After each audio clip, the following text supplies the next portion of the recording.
What if I told you that one of the most significant turning points in Western history had nothing to do with kings, armies, or revolutions, but instead came down to a single, mistranslated word? Picture a solitary scholar in the late 13th century, hunched over a manuscript by candlelight, unknowingly about to make a mistake that would ripple across continents and centuries. In 1291, a simple linguistic error during the translation of an Arabic philosophical text sent European thought spiraling down an entirely unexpected path, one that would redefine how we understand reality, knowledge, and even ourselves. This isn't just a story about books and translation, it's about how a tiny, almost invisible slip of the pen altered the course of metaphysics, science, and philosophy in ways we're still living with today. We often imagine history as this grand, inevitable march forward, but what if it's actually far more fragile? What if some of the ideas we take for granted, the way we distinguish between mind and body, faith and reason, or even East and West, were shaped not by brilliant design, but by a simple human error? That's the astonishing possibility we're going to explore together. Over the course of this video, we'll travel back to the scriptoriums and universities of the Middle Ages, where scholars were hungry for knowledge and dependent on translations from the Arabic world. We'll meet giants like Thomas Aquinas and René Descartes, whose ideas were quietly and profoundly shaped by this one mistake, and we'll trace how a single word, mistranslated, helped create philosophical divisions, scientific blind spots, and even cultural misunderstandings that lasted for hundreds of years. This is a journey into intellectual history's most fascinating wrong turn, one that invites us to see the past not as fixed, but as full of alternate paths and startling possibilities.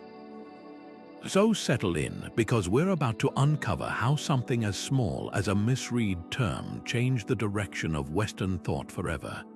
To understand how a single word could derail centuries of thought, we first need to step into the vibrant, bustling world of the 12th and 13th centuries. This was a period of incredible intellectual awakening in Europe, a continent that was slowly emerging from the shadow of the so-called Dark Ages. And the engine of this revival wasn't found in a new invention or a sudden discovery, but in the meticulous, painstaking work of translation. After centuries of limited contact with the advanced knowledge of the Greek and Islamic worlds, European scholars developed an insatiable appetite for the wisdom preserved and expanded upon in the East. This hunger gave birth to what historians call the medieval translation movement, a massive, organized effort to seek out, translate, and absorb everything from philosophy and mathematics to medicine and astronomy. The epicenter of this intellectual revolution was the Spanish city of Toledo. After it was reconquered by Christian forces in 1085, this city became a unique crossroads of cultures. Here, in a remarkable collaboration, Muslim, Jewish, and Christian scholars worked side by side.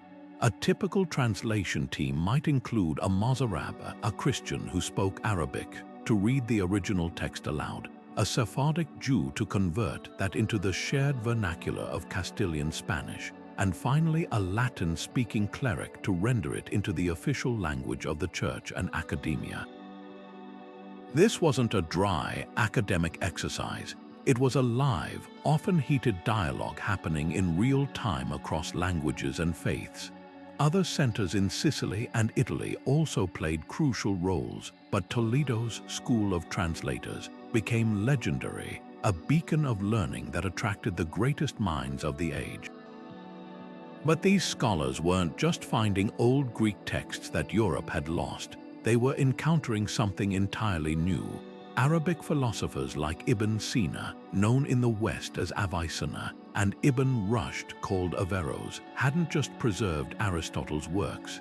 They had spent centuries debating, interpreting, and building upon them. They had woven Aristotelian logic with Neoplatonic ideas and their own profound insights, creating sophisticated new philosophical systems.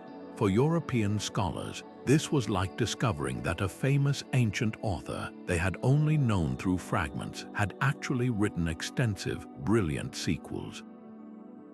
The translations coming out of Toledo weren't simple word-for-word swaps. They were the key to unlocking a vast, living tradition of thought that was far more advanced than anything in the Latin West at the time. The driving force behind this urgent demand for new knowledge was the rapid rise of universities. Institutions in Paris, Bologna, and Oxford were hungry for curriculum materials. The traditional liberal arts were no longer enough. Students and masters were engaging in deep, complex debates about the nature of God, the universe, and humanity's place within it. They needed the intellectual firepower of Aristotle's metaphysics and physics, Ptolemy's astronomy, and Al-Razi's medicine to fuel these new discussions.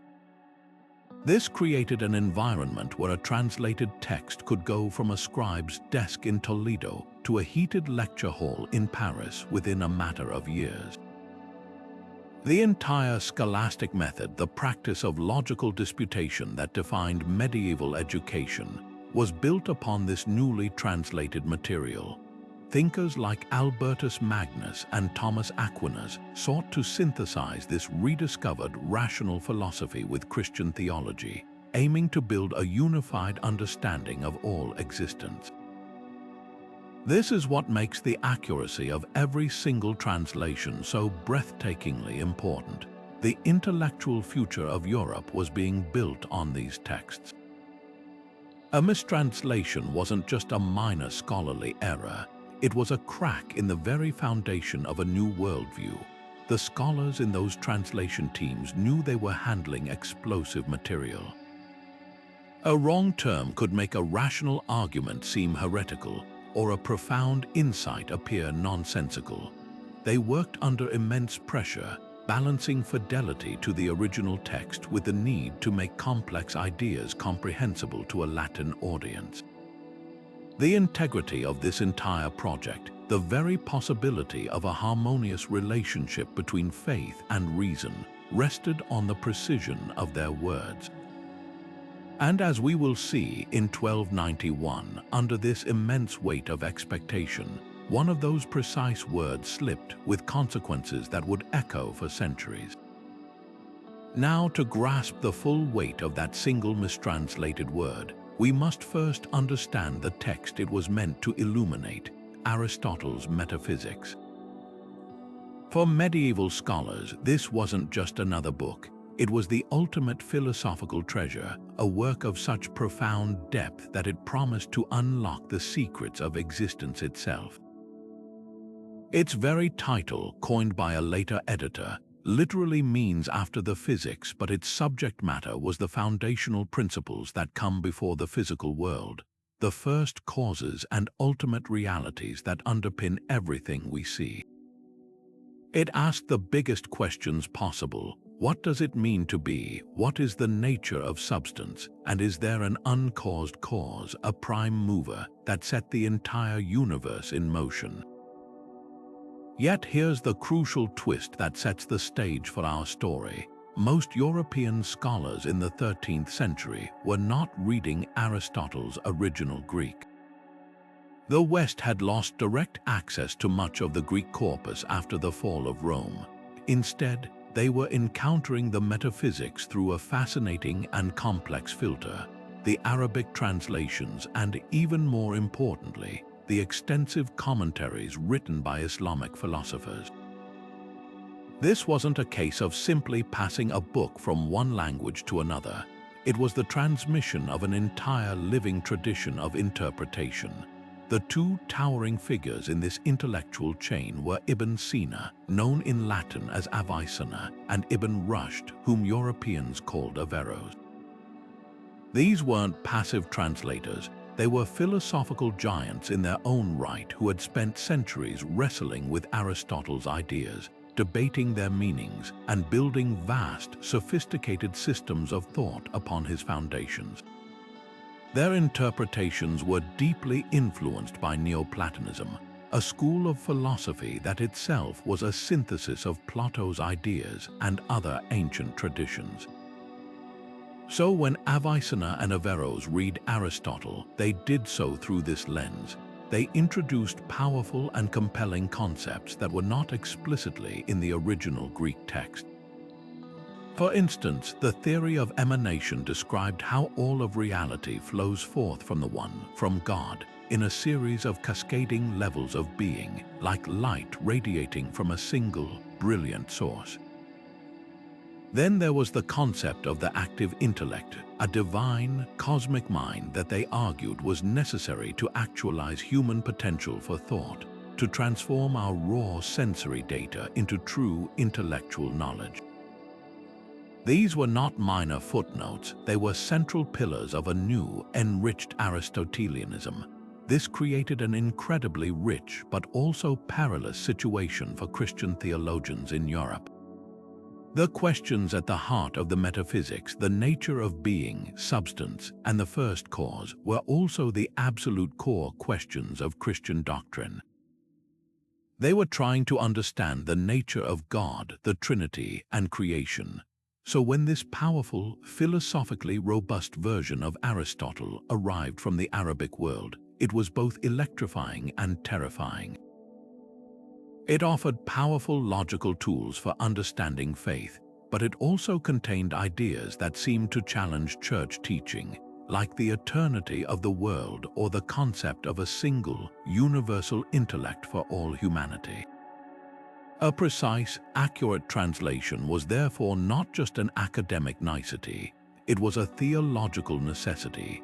A single misstep could make a philosophically sound argument seem heretical, or worse, make a heretical idea appear rational and true. The stakes could not have been higher, and it was onto this razor's edge that our unknown translator in 1291 stepped, manuscript in hand. And so we arrive at the moment of the error itself. Picture the scene, a translator, likely in Toledo or perhaps another bustling center of learning, hunched over a dense Arabic manuscript. The text before him is a commentary on Aristotle's Metaphysics, a work already layered with centuries of intricate philosophical debate. His task is immense, to bridge two vast intellectual worlds with nothing but his own knowledge, his dictionaries, and the flickering light of a candle.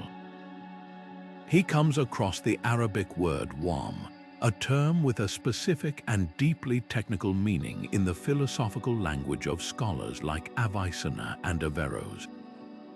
In this context, wahm did not mean a wild guess or a silly notion. It referred to a crucial cognitive faculty, the power of estimation. This was the mind's ability to grasp intentions and meanings that are not directly present to the five senses, like a sheep perceiving the hostility in a wolf, not just seeing its shape and hearing its growl. It was the vital link between raw sensation and pure intellect, the faculty that allowed an organism to interpret its world and survive in it. It was, in essence, a sophisticated form of animal intuition essential to a holistic theory of knowledge. Yet when this translator's pen moved to find a Latin equivalent, he chose the word opinio. On the surface, it might have seemed like a reasonable choice.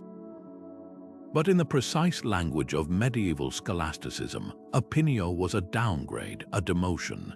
It carried the heavy connotation of uncertain belief, a shaky guess, or a mere point of view held without firm evidence. It was the opposite of scientia certain, demonstrable knowledge. In a single stroke of the quill, a sophisticated, integrated cognitive faculty was reduced to a flawed and unreliable human tendency. This was not a simple synonym mix-up, it was a catastrophic collapse of meaning. The rich, complex concept of an intuitive grasp of reality's hidden layers was flattened into a term for doubtful speculation. We can only speculate on why this specific error occurred. Perhaps the translator was working in haste, under pressure to feed the insatiable demand of the new universities. Maybe his grasp of Arabic philosophical nuance was simply not deep enough to catch the subtle distinction. It's possible he was influenced by existing Latin texts that had already begun to misrepresent Arabic thought. Whatever the reason, the consequences were immediate and profound. The entire Arabic epistemological framework, which presented knowledge as a graceful ascent from the senses through estimation and finally to the intellect, was now shattered for its Latin readers. Instead of a seamless ladder of cognition, European scholars inherited a broken staircase with a gaping hole in the middle.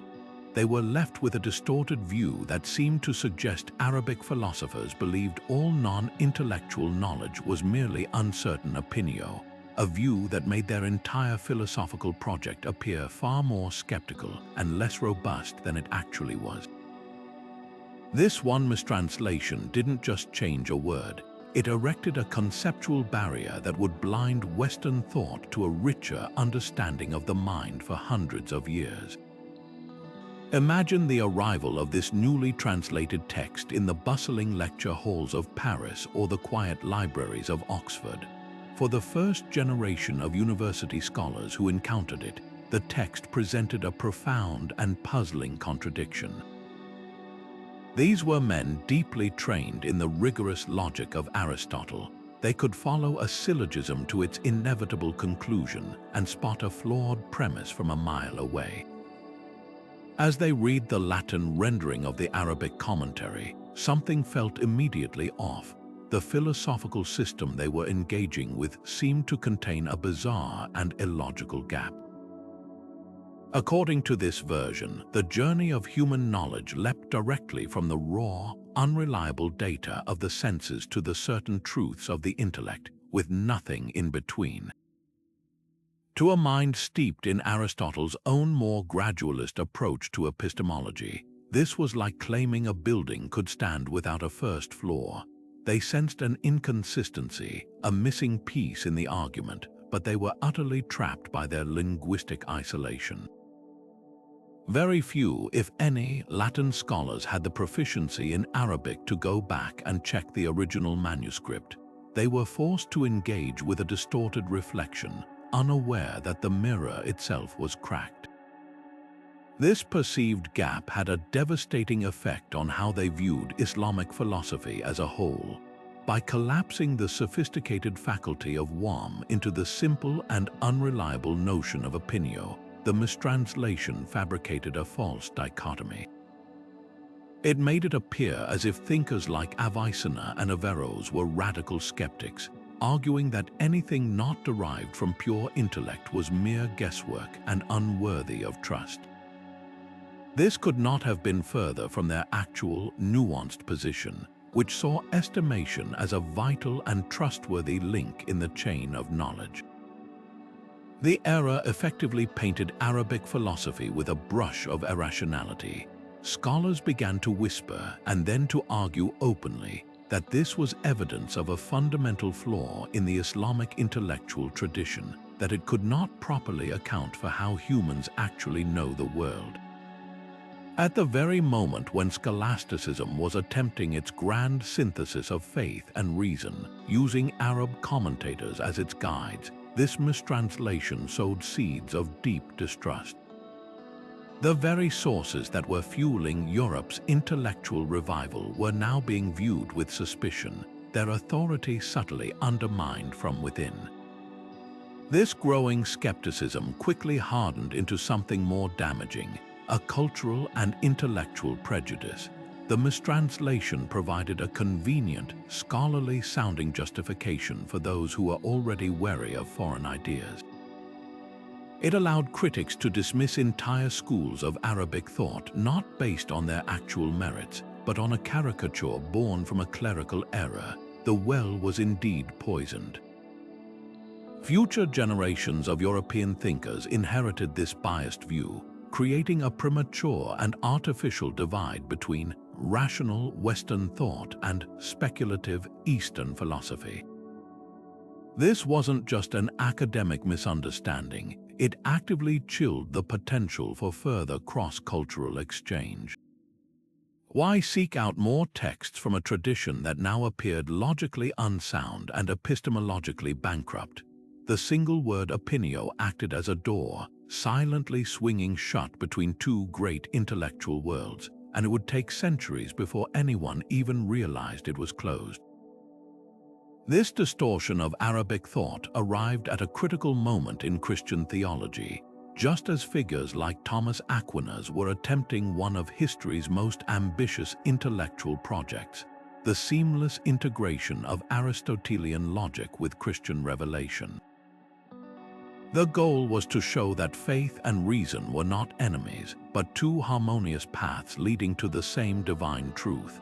But the mistranslated text introduced a poisonous idea into these delicate negotiations. By presenting wahm as mere opinio, it implicitly suggested that the entire philosophical apparatus derived from Arabic sources was built on a foundation of uncertainty when it came to knowledge of the material world. If even the sophisticated cognitive faculties described by Avicenna and Averroes ultimately led to unreliable guesswork, then how could human reason ever be trusted to arrive at certain truths about something as immaterial as God? This error inadvertently provided powerful ammunition to theologians who were already skeptical of philosophy, reinforcing a more conservative, fideistic position that true knowledge of the divine could only come through scripture and revelation, not through rational demonstration. The consequences for natural theology, the project of proving God's existence through reason and observation of the natural world, were particularly severe. Aquinas' famous 5 ways, his arguments for God's existence, were designed to be philosophical demonstrations, starting from observable facts about motion, causation, and contingency in the universe.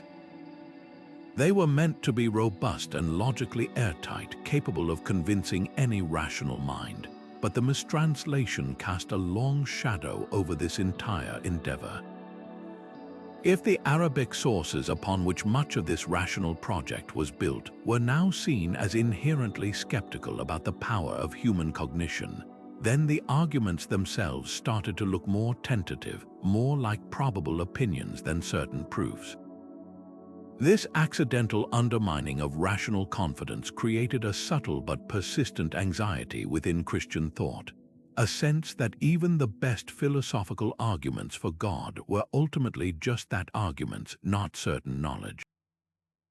It pushed theology toward a position where faith had to complete the work that reason could not, widening a gap that had been meant to be closed. This newly strained relationship between philosophy and theology didn't just remain an academic debate within university walls. It seeped into the very structures of Western intellectual life, creating a fault line that would fracture spectacularly in later centuries.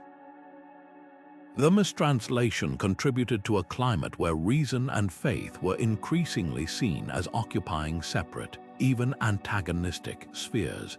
This division provided the foundational tension for the Reformation, where challenges to church authority often pitted individual interpretation and reason against established theological tradition. Later, during the Enlightenment, this same division would harden into the definitive split between the secular and the sacred, with philosophers like Voltaire and Hume championing reason alone, while religious thinkers retreated into a faith that was increasingly defined in opposition to the rational world. The single word opinio didn't cause these monumental shifts on its own, but it helped create the intellectual conditions that made them possible, steering Western thought toward a dichotomy that its greatest medieval minds had tried desperately to avoid. Now consider the position of Thomas Aquinas, arguably the single most important figure in this entire story. He stood at the very heart of the scholastic project, a monumental thinker whose life's work was to build a grand synthesis, a bridge between the newly recovered power of Aristotelian reason and the timeless truths of Christian faith. He was not an enemy of Arabic philosophy. On the contrary, he was one of its most attentive and respectful readers. He engaged deeply with the commentaries of Averroes and Avicenna, often referring to them simply as the commentator. His aim was to take their insights, filter them through a Christian lens, and use them to construct a rational foundation for theology. But when he encountered this mistranslated text, he was engaging with a phantom, a distorted version of the very ideas he sought to harmonize. He was trying to build his bridge using a blueprint that had a critical error hidden in its specifications. This unseen flaw reveals itself most clearly in his treatment of human knowledge within his masterwork, the Summa Theologica. Aquinas' epistemology is a thing of intricate beauty, describing a process where our minds abstract universal concepts from the particular data provided by our senses. He describes how the agent intellect illuminates these sensory phantasms to reveal their true, intelligible forms, but there's a tension there, a point of struggle. He grapples with how we can be certain of the knowledge we gain from the physical world, and his writing sometimes betrays a subtle anxiety about the reliability of the senses as a starting point. This is precisely where the concept of wahm, the faculty of estimation that intuitively grasps the non-sensory meanings in things, would have provided a crucial missing link. Instead, the text he relied upon told him the Arabic position was that this intermediate step was mere opinio, an unreliable guess. So, in his effort to avoid what he perceived as Arabic skepticism, he was forced to lean more heavily on a stark division between the fallible senses and the certain intellect, creating a slightly more precarious and less integrated theory of knowledge than he might have otherwise. The long-term consequences of this are profound. Later critics of scholasticism, especially during the Renaissance and Enlightenment, would often dismiss it as overly abstract, disconnected from lived experience, and lost in a world of complex distinctions without a real foundation in the world. They lampooned it as debates about how many angels could dance on the head of a pin. While this was a caricature, the mistranslation contributed to a genuine vulnerability in the scholastic system.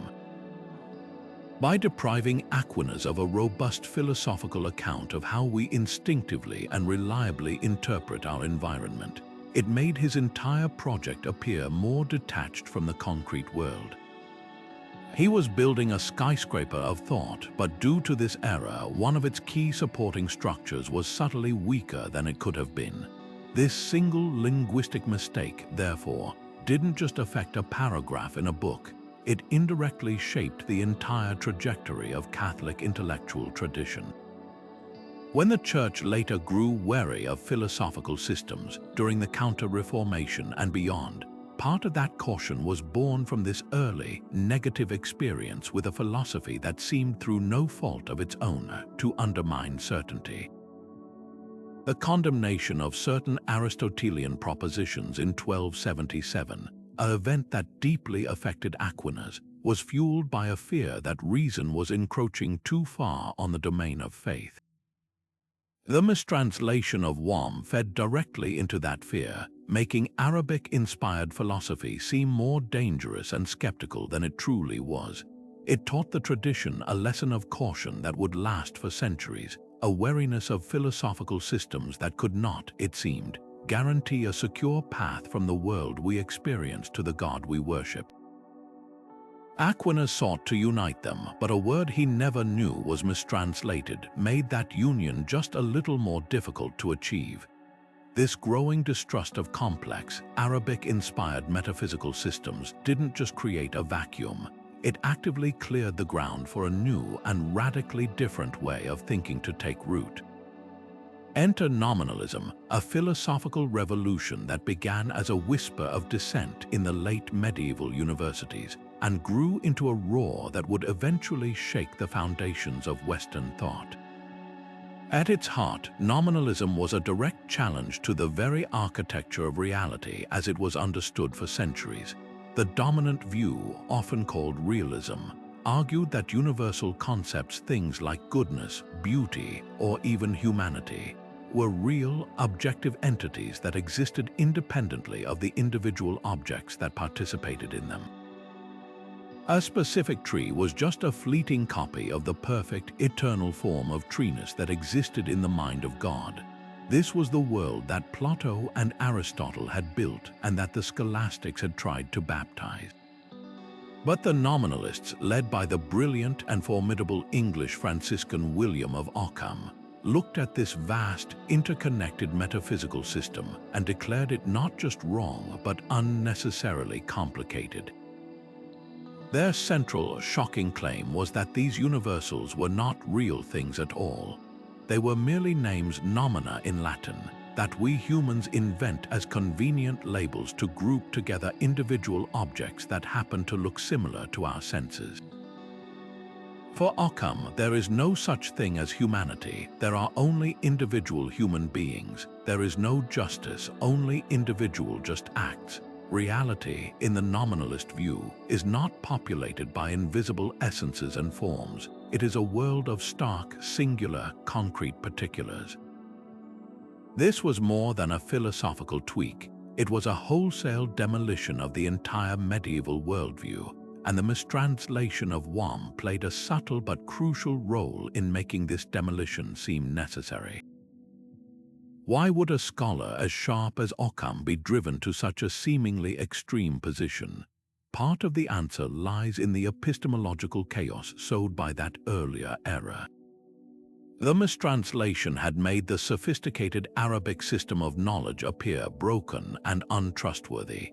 If the bridge between the senses and the intellect, that faculty of wahm, was really just a chasm of unreliable opinio, then the entire project of using abstract reasoning to ascend from the physical world to certain knowledge about universal truth seemed doomed to failure.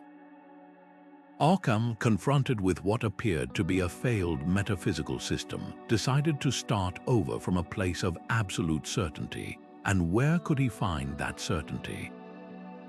Not in the dizzying heights of abstract universals, but in the solid, undeniable ground of individual experience. If the complex machinery of Aristotelian metaphysics, as filtered through the Arabs, could not be trusted to deliver truth, then it was time to apply a new tool to cut away all that excess baggage. That tool is what we now know as Occam's razor, a principle of parsimony that is often summarized as the simplest explanation is usually the best. But for Occam, it was far more than a useful heuristic. It was a razor-sharp logical weapon. His original formulation, entia non sunt multiplicanda praeter necessitatem, translates to entities are not to be multiplied beyond necessity. In practice, this meant that if you can explain something without inventing a bunch of unnecessary metaphysical entities like forms, essences, and universals, then you absolutely should. The mistranslation had already primed the intellectual community to be suspicious of such complex entities, and Occam's razor provided the philosophical justification for discarding them entirely. Why posit the existence of a universal catness to explain why all cats look similar? It's far simpler to just say that individual cats exist, and we call them all cats because they resemble each other. This shift was monumental. It moved the search for truth away from contemplating abstract realities and toward observing, categorizing, and describing the individual things right in front of our noses. This relentless focus on the particular over the universal didn't just change philosophy. It set in motion a chain reaction that would ultimately give birth to modern science. By stripping nature of its hidden essences and mystical forms, nominalism effectively disenchanted the world. It said that to understand a thing, you don't need to divine its invisible whatness. You just need to observe its behavior, measure its properties, and describe how it interacts with other things. This created a world that was mechanical, predictable, and, most importantly, open to empirical investigation. The stage was now set for figures like Galileo and Newton, who would begin to describe the universe not in terms of purposes and essences, but in terms of mathematical laws governing individual bodies in motion. The scientific revolution, with its powerful emphasis on observation and experiment, owes a profound, if indirect, debt to this nominalist turn that was itself made more plausible by a centuries-old translation error. Yet for all its positive influence on science, this great divorce between the universal and the particular also created a deep and lasting fragmentation in Western knowledge. Theology, which dealt with the ultimate universal God, was now increasingly separated from philosophy, which was becoming more focused on the empirical and particular. Faith and reason, which Thomas Aquinas had worked so hard to marry, were now living in separate houses. This divorce meant that questions of ultimate meaning, purpose, and value were gradually walled off from questions of fact, mechanism, and physical cause. We are still living with the consequences of this split today, in the often difficult dialogue between science and religion, and in the modern sense that facts are one thing, while values are another. A single mistranslation, by making one philosophical system seem unreliable, helped create the conditions for a new one to rise, irrevocably altering the landscape of knowledge by insisting that what is real is only what we can see and name, one individual thing at a time. This mistranslation didn't just remain confined to dusty philosophy books. It actively seeped into the laboratories, observatories, and medical schools of medieval Europe, fundamentally warping the development of science for generations.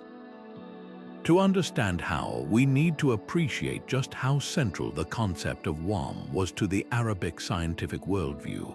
For scholars like Avicenna, this faculty of estimation wasn't some abstract philosophical idea, it was a vital explanatory tool used across the natural sciences. In their groundbreaking work on optics, for instance, wahm was the faculty that allowed an animal to instantly perceive depth and distance from the two-dimensional images projected onto its retina. It wasn't just seeing, it was interpreting spatial relationships in a flash, a process that was both intuitive and reliable. This concept was equally revolutionary in medicine and biology.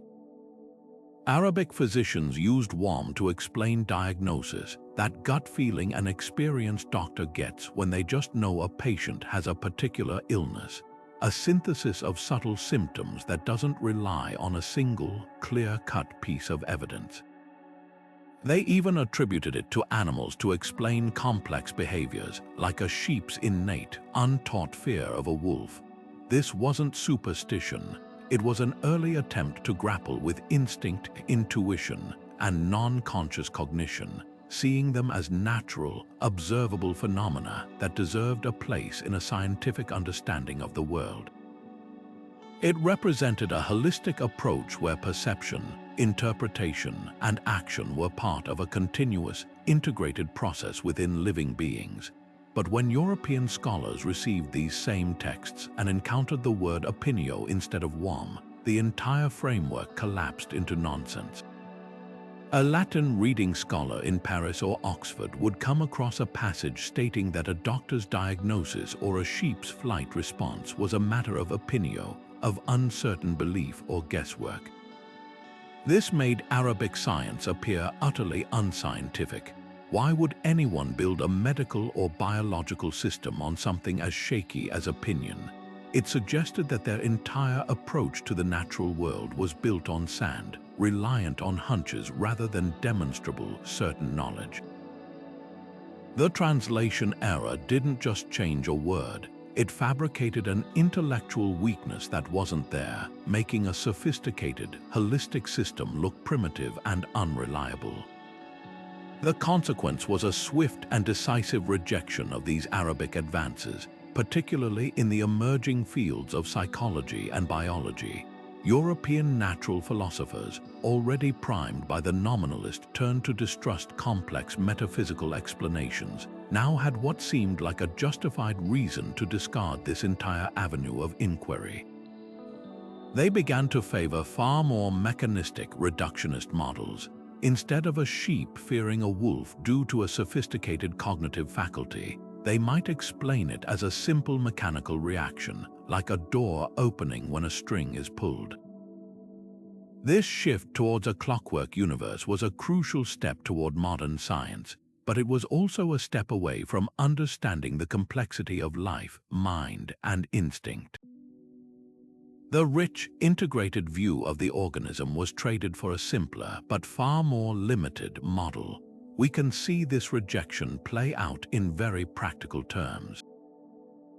The field of alchemy, for example, which in the Arabic tradition often involved a spiritual and psychological transformation of the alchemist alongside the physical transformation of materials, was stripped of its holistic elements in Europe. It became more focused solely on the mechanical processes of transmutation, a shift that ultimately helped give birth to modern chemistry, but lost the deeper, integrative wisdom of its origins. Similarly, in anatomy, the focus turned almost exclusively to the physical structure of organs, with far less inquiry into the less tangible faculties of life and perception that animated them. The body was becoming a machine to be taken apart, not an integrated whole to be understood. This pivot had a profound cost. It delayed by centuries the development of sciences that could adequately explain purpose, intention, and mind in the natural world. The questions that Arabic scientists were asking about wahm, questions about intuition, unconscious processing, and the mind-body connection, are precisely the questions that dominate modern neuroscience and cognitive science today. Europe's premature dismissal of this line of inquiry, based on a faulty translation, meant it had to wait for Descartes' T-O Chinese letter, Chinese letter, Chinese letter, Chinese letter, the mind-body problem, and for modern biologists' T-O Chinese letter, Chinese letter, Chinese letter, Chinese letter, the complexities of instinct and animal cognition. A more accurate translation could have allowed these ideas to enter the European bloodstream centuries earlier, potentially accelerating our understanding of the brain and behavior in ways we can only imagine. The path not taken was one where science embraced both the mechanical and the meaningful, the physical and the perceptual from the very start. Yet this intellectual revolution, for all its brilliance, carried a profound and tragic irony.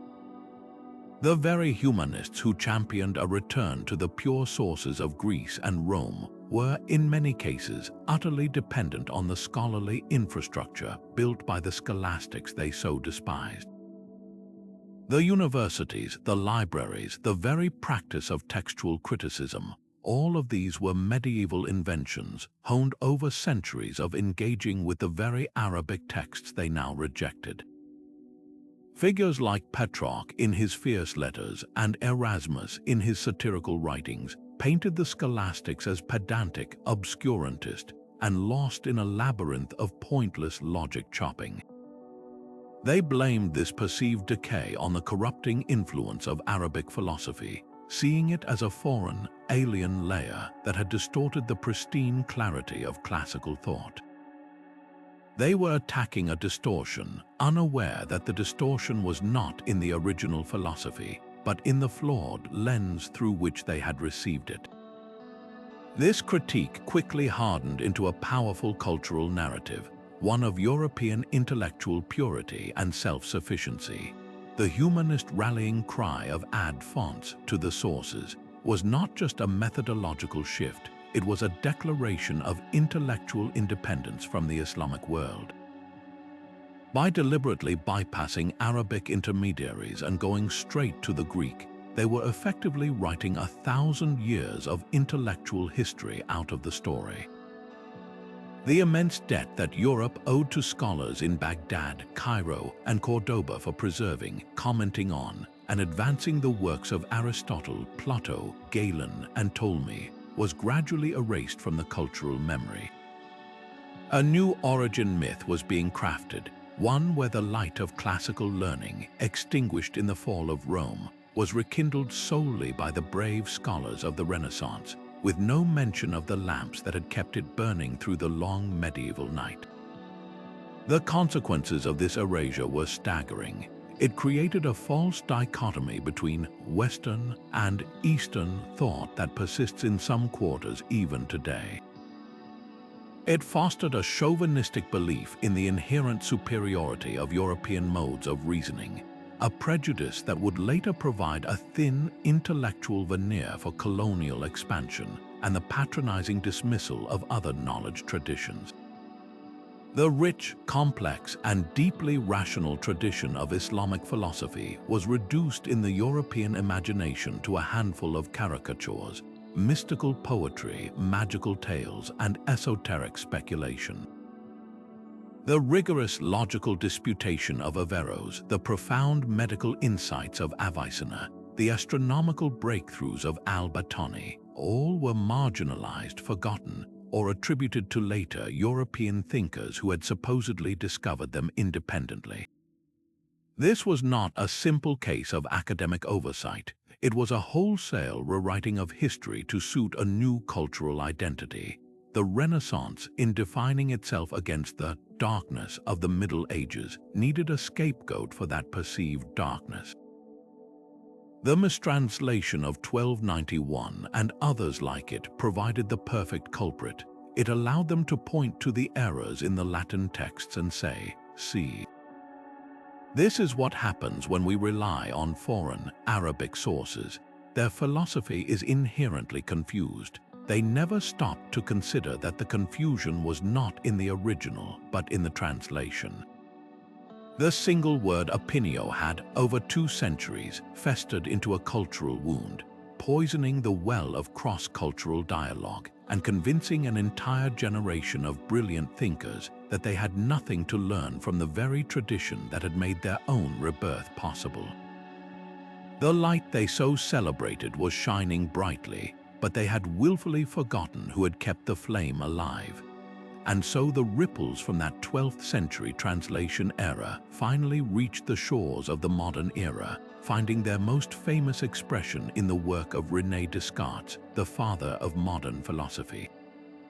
Picture him in his famous stove-heated room, wrapped in a cloak of deep skepticism, embarking on a radical quest to strip away all beliefs that could possibly be doubted.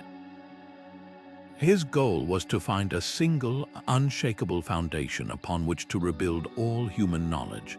This project, which would culminate in his famous declaration, cogito ergo sum, I think, therefore I am, was born from an intellectual climate that had been profoundly shaped, though indirectly, by that centuries-old mistranslation.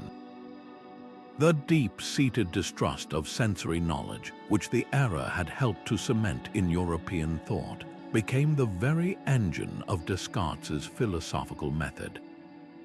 For Descartes, the senses were fundamentally deceptive. Couldn't a dream feel utterly real? Don't straight sticks look bent in water?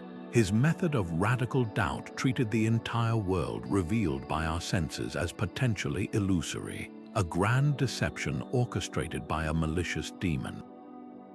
This extreme skepticism about everything physical and sensory forced him to search for certainty in one place alone, the pure internal activity of his own mind. The fact that he was thinking, that he was doubting, became the one indubitable fact from which all else could be deduced. But this triumphant cogito came with a colossal philosophical price tag. A radical and absolute split between the mind, the thinking thing, and the body, the extended thing in space. This is Cartesian dualism, the idea that mind and matter are 2 completely separate and distinct substances, and it has haunted Western philosophy ever since.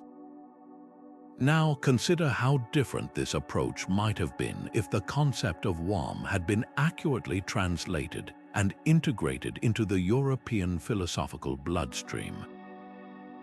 Wahm was not about unreliable opinion. It was about a form of knowledge that was neither purely sensory nor purely intellectual. It was the mind's capacity for immediate, intuitive understanding, the faculty that allows a mother to sense her child's fear without a word being spoken, or a sailor to know a coming storm from a subtle shift in the wind. This was a sophisticated theory of embodied cognition, a way of knowing that was intimately tied to the body's interaction with the world, yet provided a genuine, trustworthy grasp of reality. It offered a middle path between the deceptive senses and the pure intellect, a bridge that Descartes' philosophy desperately lacked but never found because it had been lost in translation. Instead of having this integrative concept available to him, Descartes inherited a tradition that, due to the error, saw any knowledge between raw sensation and pure reason as mere opinio, unstable and untrustworthy. Confronted with this false dichotomy, he felt compelled to choose a side. He chose the intellect, the mind, casting it as the sole source of certainty and tragically exiling the body and the physical world to the realm of the dubious and mechanical. His solution to the epistemological crisis was to sever the human person in two, creating the infamous mind-body problem. If mind and body are truly separate substances, how do they interact? How does a non-physical thought cause a physical finger to move? This problem has tortured philosophers for centuries, leading to endless, often unsatisfying, theories like interactionism, parallelism, and occasionalism. Descartes' legacy, therefore, is deeply ambivalent. On one hand, his rigorous doubt and emphasis on rational certainty helped to birth the modern scientific age, encouraging a methodical, questioning approach to the world. On the other hand, he bequeathed to us a fractured understanding of ourselves. The ghost in the machine, as Gilbert Ryle later mockingly called it, has led to intractable problems in fields from artificial intelligence to medicine, where we still struggle to understand how consciousness emerges from biology. The entire project of modern philosophy, in many ways, has been a series of responses to the problems Descartes created. The rationalists who followed him tried to build knowledge from the mind downward, while the empiricists like Locke and Hume tried to build it back up from the senses, but both camps were still operating on the fractured landscape his dualism had established. Had the rich Arabic concept of wahm been part of his intellectual toolkit, Descartes might have crafted a philosophy that saw the human person as an integrated whole, a thinking being whose knowledge is inherently embodied, whose rationality is infused with intuition, and whose certainty is not found by retreating from the world but by engaging with it through a full suite of cognitive faculties. He might have avoided the desperate, lonely retreat into the solitary thinking self and instead developed a model of the human being as being in the world, a view that would only be rediscovered centuries later by phenomenologists. The echo of that single mistranslation in 1291 can thus be heard in the very architecture of the modern mind, a foundational crack that originated not from a flaw in reason itself, but from a missing word that could have helped us understand how we are not just thinking things, but feeling, perceiving, and embodied beings all at once. This pivot away from the tangled web of medieval metaphysics didn't just clear the decks for a new kind of philosophy, it fundamentally reshaped the entire intellectual landscape of the 18th century, creating the conditions for the Enlightenment to flourish. Thinkers like John Locke in England and David Hume in Scotland looked back at the centuries of scholastic debate with its complex arguments about essences, forms, and the nature of being, and saw not a majestic cathedral of thought, but a bewildering labyrinth of confusion. From their perspective, this was a philosophy that had spun intricate webs of logic entirely disconnected from the real world, a system that could passionately debate how many angels could dance on a pinhead, but couldn't tell you how a rock actually falls to the ground. The mistranslation of concepts like wahm played a subtle but powerful role in forming this perception. By making Arabic-inspired Aristotelianism appear inherently skeptical and unreliable, it provided these new philosophers with a ready-made reason to reject the entire metaphysical project. They weren't just innovating, they felt they were rescuing reason from a dead end.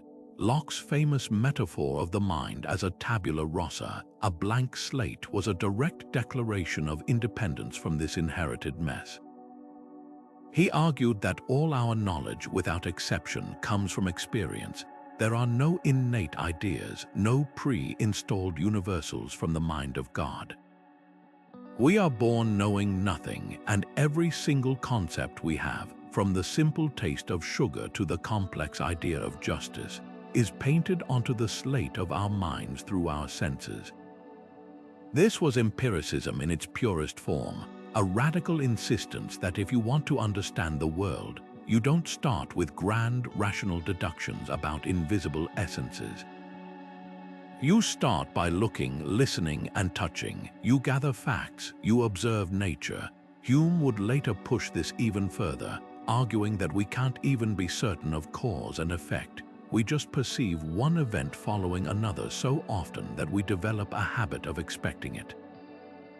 This was a philosophy of profound humility, grounded entirely in what we can actually perceive, and it stood in stark opposition to the confident, deduction-heavy systems of the medieval schoolmen. The incredible payoff of this empirical turn was the birth of modern science as we know it. By turning their attention away from why things happen in terms of ultimate purposes and hidden essences, and focusing instead on how they happen through observable, measurable laws, Enlightenment thinkers created a framework that was incredibly powerful. Isaac Newton didn't need to know the metaphysical whatness of gravity. He could simply describe its behavior mathematically. This shift from a qualitative to a quantitative universe was revolutionary. It made the world predictable, manageable, and open to technological manipulation. The stunning advances in physics, chemistry, and biology that followed are a direct testament to the power of this empirical, anti-metaphysical approach. The Enlightenment, in many ways, gave us the modern world, but this tremendous victory came with a hidden, long-term cost.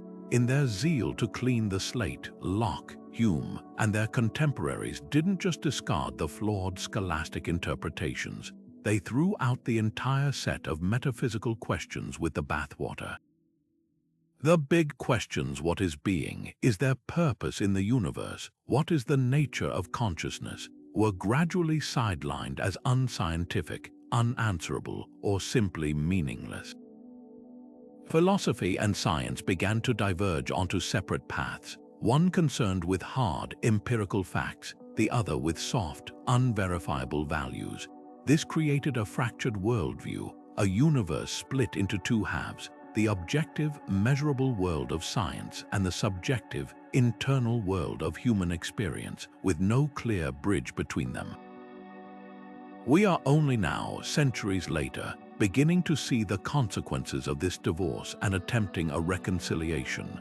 Ironically, it is the most cutting-edge frontiers of modern science that are forcing this reunion.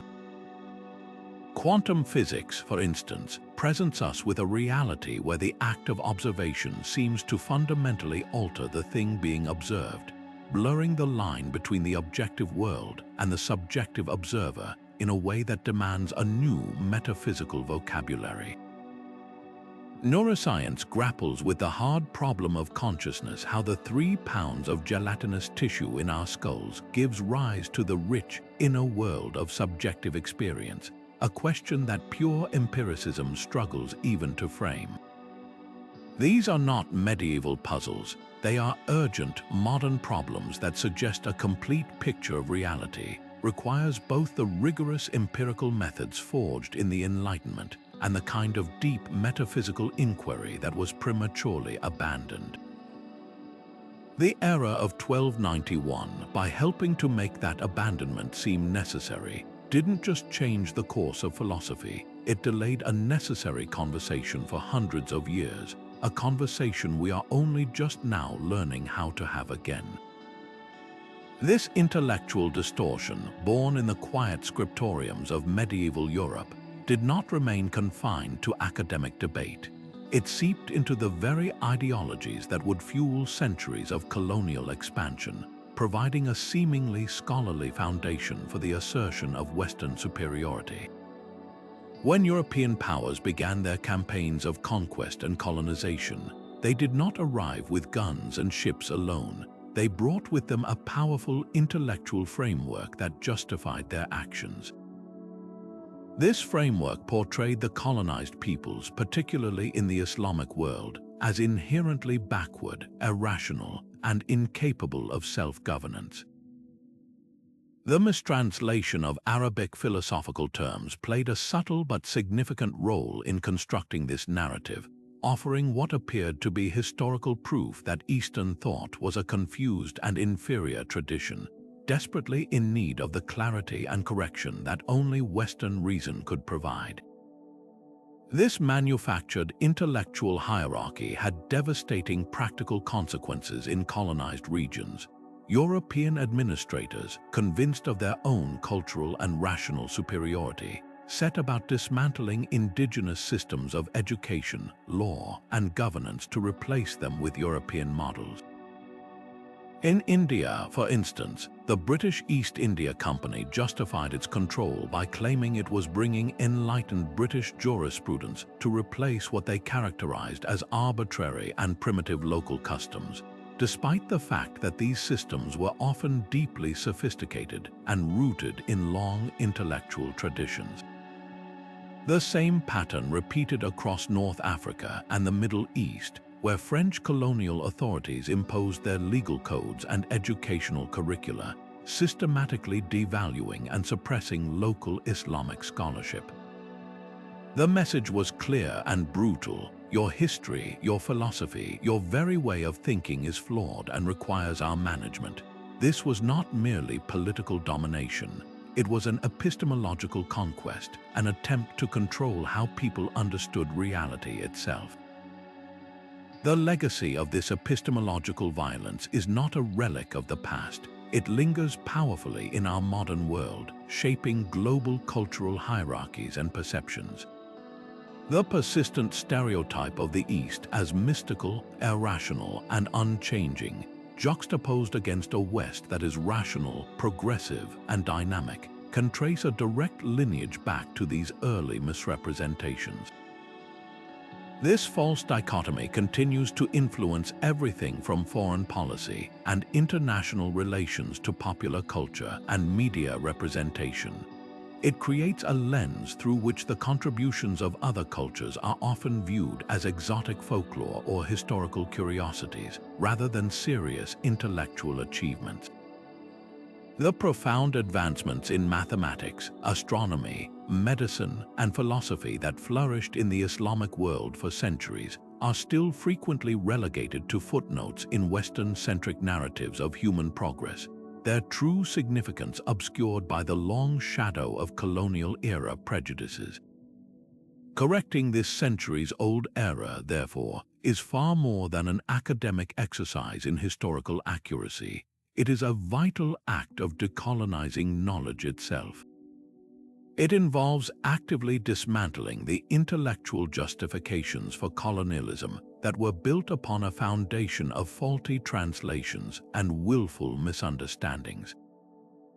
This process requires us to critically re-examine the very canon of Western philosophy and science, to ask which ideas were genuinely homegrown and which were inherited, adapted, or even stolen from other traditions, and then stripped of their original context. It means acknowledging that the so-called European Enlightenment was not a sudden miracle of reason emerging from a dark vacuum, but was profoundly indebted to a global exchange of ideas, an exchange that was often obscured by the political and cultural imperatives of later empires. By rediscovering the true sophistication of Arabic philosophy and the devastating impact of its mistranslation, we take a crucial step toward building a more honest and equitable global dialogue. It allows us to move beyond the tired and harmful binary of a rational West and an irrational East, recognizing instead that the pursuit of knowledge is a universal human endeavor, flourishing in different forms across countless cultures. This isn't about assigning blame or engaging in historical guilt. It is about repairing a broken conversation, acknowledging a shared intellectual heritage, and finally giving credit where credit is long overdue. In a world still grappling with the bitter aftermath of colonialism, such intellectual honesty is not just a scholarly duty, it is a necessary foundation for mutual respect and a more inclusive understanding of our collective human story. This single mistranslation didn't just influence the past, it actively created blind spots that would define the very project of modern philosophy itself. As European thought marched into the 20th century, new movements emerged attempting to solve fundamental problems about consciousness and existence, completely unaware that they were working with a distorted deck, missing a card that could have changed the entire game. Phenomenology, founded by Edmund Husserl, set out to describe the structures of conscious experience from a first-person perspective. He wanted to go back to the things themselves, to understand how we experience the world before we layer it with scientific theories or abstract categories. It was a heroic effort to reclaim the richness of lived experience from the cold, objective gaze of science. Yet, for all its brilliance, phenomenology often struggled to bridge the gap between the pure experiencing subject and the world it experienced. There's a sense in Husserl's work of a consciousness that is always meaning the world, but somehow still separate from it. Heidegger, his student, pushed this even further with his profound analysis of Dasein, human being in the world. He argued that we are not detached minds observing a foreign universe. We are fundamentally involved, engaged, and entangled with our environment. We don't first see a collection of wood, metal, and fabric and then deduce chair. We immediately see it as a chair, as something for sitting.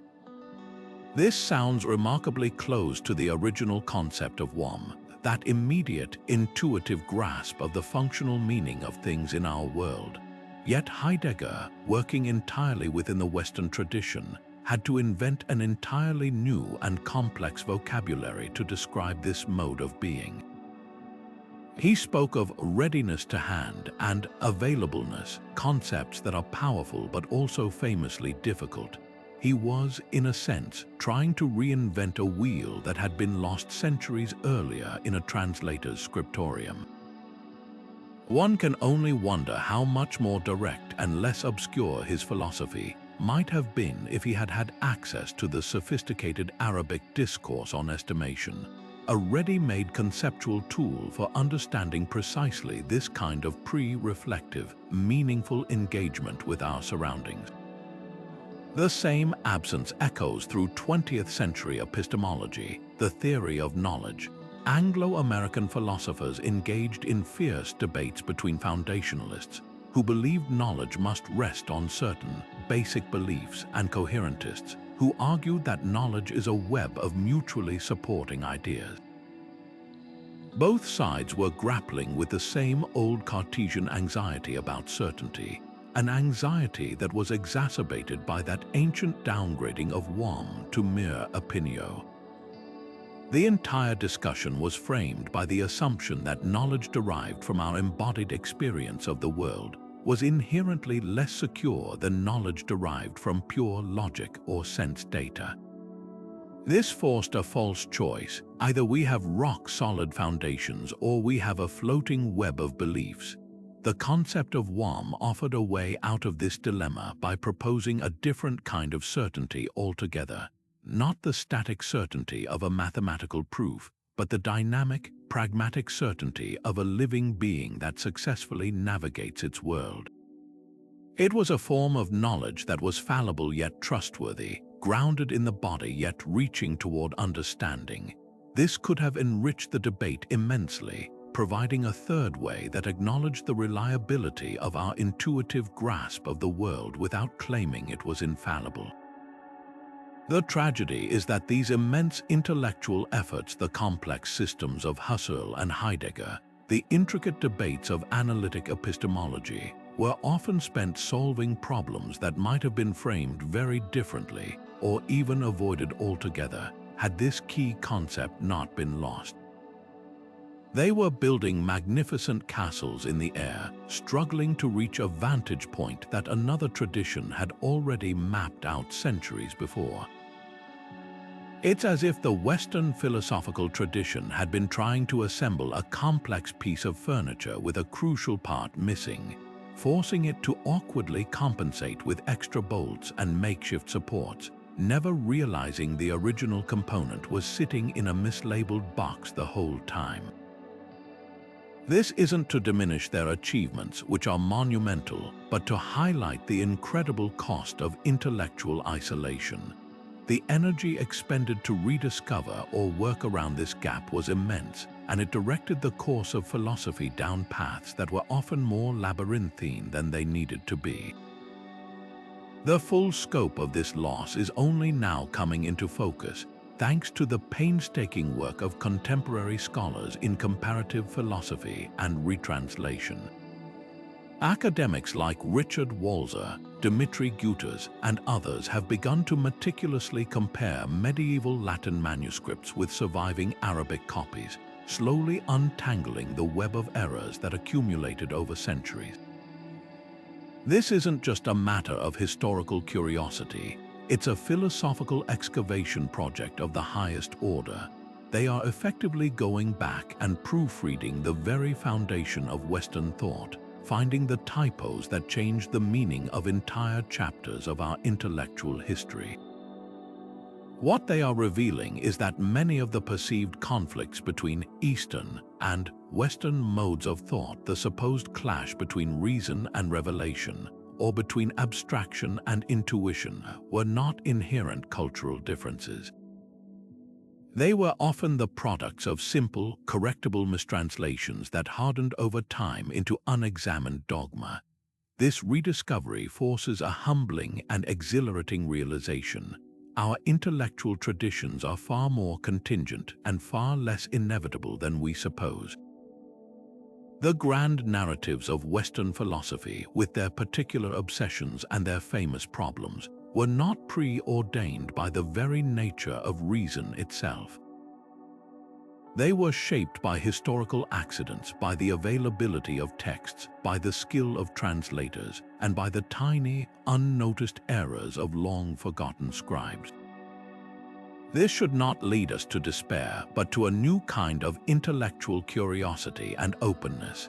It invites us to look beyond the traditional canon, to engage with philosophical traditions we have long ignored or marginalized, not as exotic supplements to the real work of philosophy, but as vital conversation partners who may hold the keys to problems we have struggled with for centuries.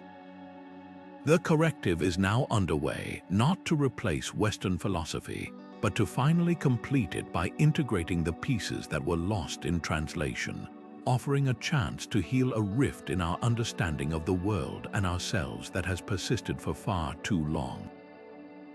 For centuries, the error lay buried, its consequences woven so deeply into the fabric of Western thought that they were mistaken for the fabric itself. The great philosophical systems built by Aquinas, Occam, and Descartes stood on this hidden fault line, their architects unaware that a single cracked stone at the foundation was subtly warping the entire structure. It wasn't until the 20th century, with the rise of modern philology and a new spirit of cross-cultural scholarship, that detectives of the text finally began to uncover the truth. The key to the mystery was a simple yet painstaking process, placing the surviving Arabic manuscripts side by side with their Latin counterparts and reading them with a fresh, critical eye. Scholars like the French medievalist Etienne Gilson, a titan in the study of Thomas Aquinas, began to notice persistent and puzzling discrepancies. A concept that seemed weak or inconsistent in Latin would appear in the Arabic as a robust and coherent part of a larger system. The brilliant Arabist Richard Walzer furthered this detective work, meticulously tracing the journey of ideas from Greek to Arabic to Latin, and it was in this granular, word-by-word analysis that the ghost of the original meaning began to emerge from the shadows. What they discovered was nothing short of a philosophical revelation: the perceived intellectual chasm between the Arabic and Western philosophical traditions, a divide that had been taken for granted for over 600 years, was not a reflection of some fundamental cultural or religious difference. It was, in large part, a mirage created by an accumulation of translation errors, with the rendering of wahm as opinio being one of the most damaging. The supposed Arabic skepticism about sensory knowledge, the apparent gaps in their epistemology, the reasons that led Latin scholars to dismiss their work as unreliable, these weren't genuine features of Islamic philosophy. They were phantom flaws, distortions in the lens through which Europe had viewed the East. This was akin to listening to a symphony through a broken speaker that crackles and distorts, and then concluding the composer wrote bad music, when in reality the problem was entirely with the playback system. This rediscovery has triggered a slow but profound re-evaluation of medieval intellectual history, a quiet revolution unfolding in university seminars and academic journals. The narrative is shifting from one of clashing civilizations to one of a tragically interrupted dialogue. We are now beginning to see that the scholastic project of Aquinas and others was not a purely European achievement built in opposition to Arabic thought, but rather a deeply entangled conversation that was conducted for centuries with one side's words being badly misheard. Retranslations of key texts are now being published, painstakingly restoring terms like wahm to their proper meaning, and these new editions are slowly making their way into academic curricula. The process is gradual, as rewriting the foundational textbooks of intellectual history takes time, but the direction is clear. We are finally learning to hear the original symphony. This entire endeavor serves as a powerful testament to the critical, unglamorous importance of philology, the love of words and their precise meanings. In an age often obsessed with grand theories and big data, the work of the philologist can seem like a niche, almost pedantic pursuit, yet this story proves it is anything but. It is the essential work of safeguarding the very channels of human communication across time and culture. A single word, mistranslated in a moment of haste or imperfect understanding, can send the collective thought of an entire civilization spiraling down a path for hundreds of years. It reminds us that intellectual history is not a straight line of inevitable progress, but a fragile, contingent process, vulnerable to the smallest of errors and dependent on the meticulous, careful work of those who dedicate their lives to getting the words right. So what does this rediscovery of a medieval Arabic concept mean for us today in the 21st century? It turns out the implications are not just historical, they are vibrantly contemporary, offering powerful tools to tackle some of the most stubborn problems in modern philosophy and science. The field of epistemology, the study of how we know what we know, has been dominated for centuries by the ghost of Descartes, wrestling with his division between the thinking mind and the mechanical body. This has created a series of seemingly intractable dilemmas. How can something non-physical like a thought cause a physical action? How do we trust our knowledge of the world if it comes through unreliable senses? We've been trying to answer these questions on a fractured playing field, unaware that a key piece of the puzzle was missing all along. The accurate concept of wahm, the faculty of estimation, shatters this old framework. It doesn't just fill a gap, it proposes a completely different model of knowing. Instead of a stark choice between the deceptive senses and the pure intellect, wahm introduces a vital middle layer, a form of intelligent, embodied perception that is neither purely physical nor purely mental. It's the mind-body connection not as a philosophical problem, but as a lived, integrated reality. Think about the incredible speed and accuracy of a professional athlete. A baseball player doesn't consciously calculate the trajectory of a fastball. They see it, and their body knows in a flash of intuitive understanding exactly how and when to swing. This isn't magic, and it's not just reflex, it's a sophisticated cognitive process that seamlessly blends perception, prediction, and physical action. This is wahm in action, a mode of knowledge that is immediate, trustworthy, and deeply embodied. This holistic approach is finding startling resonance in the most cutting-edge research of our time.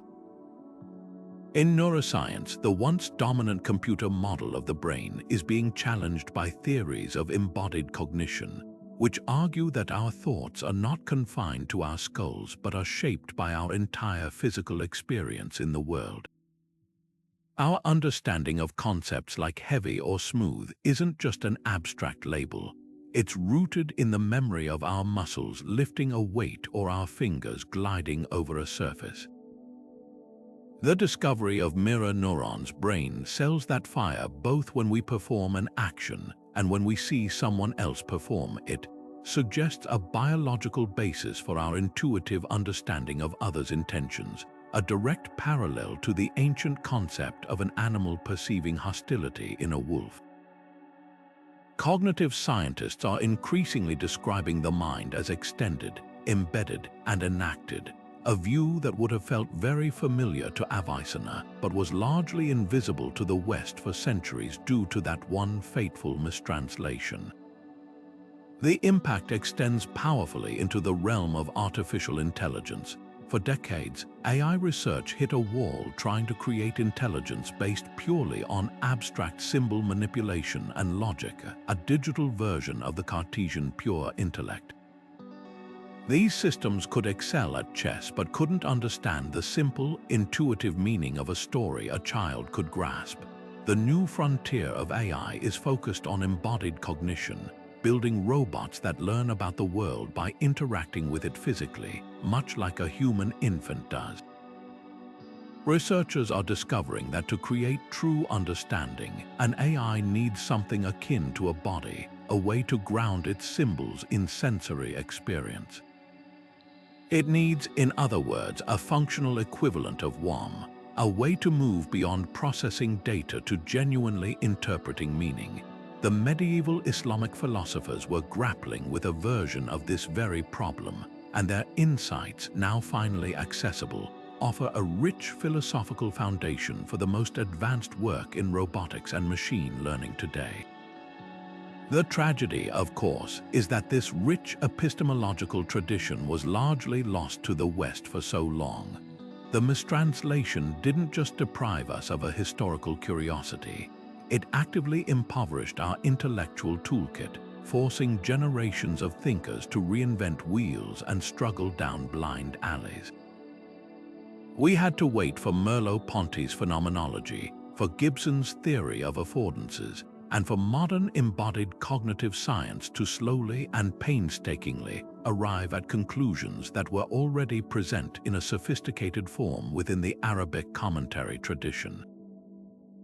This isn't to say that modern science simply rediscovers ancient wisdom, but rather that a continuous dialogue could have accelerated our understanding immeasurably. The separation of these two great intellectual streams was a loss for all of humanity, a delay in our collective pursuit of knowledge. Now, as we finally correct the historical record, we are offered a thrilling opportunity to bridge a divide that has existed for centuries. We can begin to construct a more complete epistemology, one that honors the power of logical deduction without dismissing the profound intelligence of the body. This integrated view allows us to see human knowing not as a fragile chain of reasoning susceptible to skeptical doubt, but as a robust, multi-layered engagement with the world, combining sensory input, intuitive estimation, and rational reflection.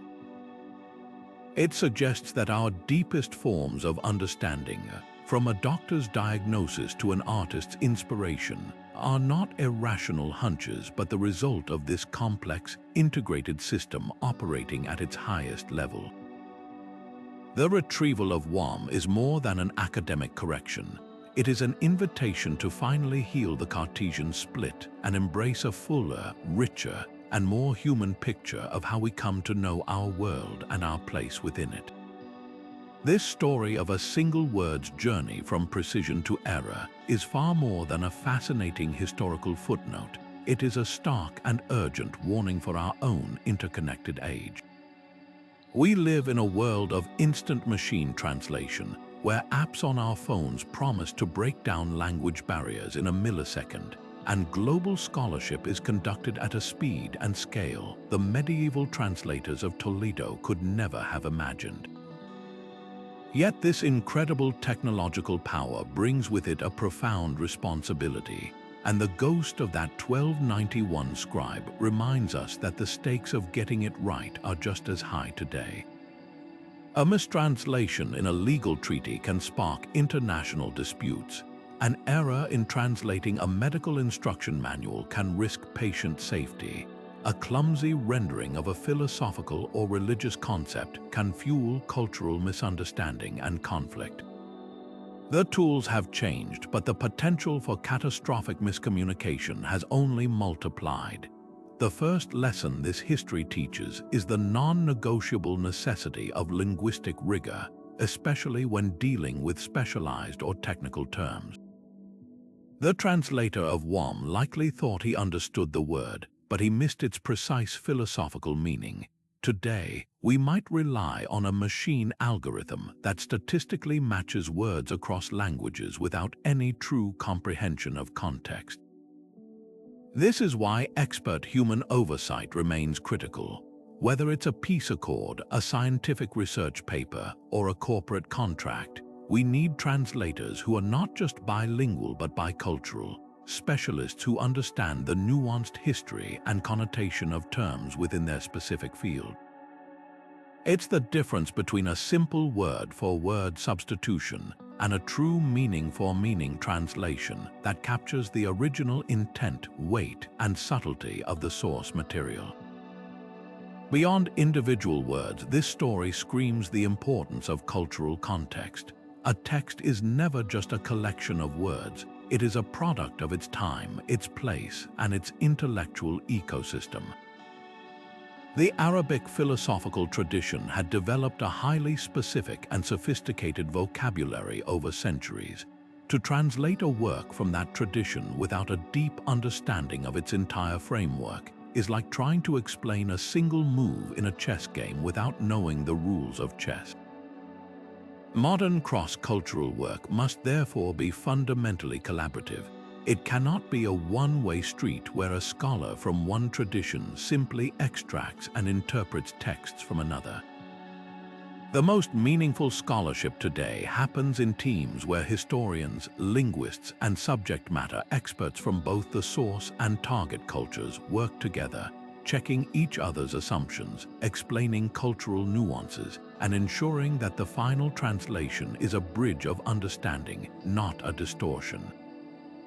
Ultimately, the most vital takeaway from this centuries-long saga is a virtue often in short supply: intellectual humility. The medieval translator's error was at its heart a failure of humility, an assumption that he could accurately capture a complex idea without perhaps fully grasping it himself.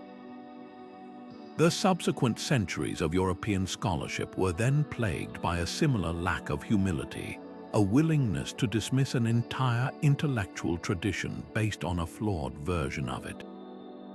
To navigate the complexities of our globalized knowledge economy, we must approach other languages and traditions not with a sense of superiority or even mere curiosity, but with a genuine sense of reverence and a willingness to listen and learn.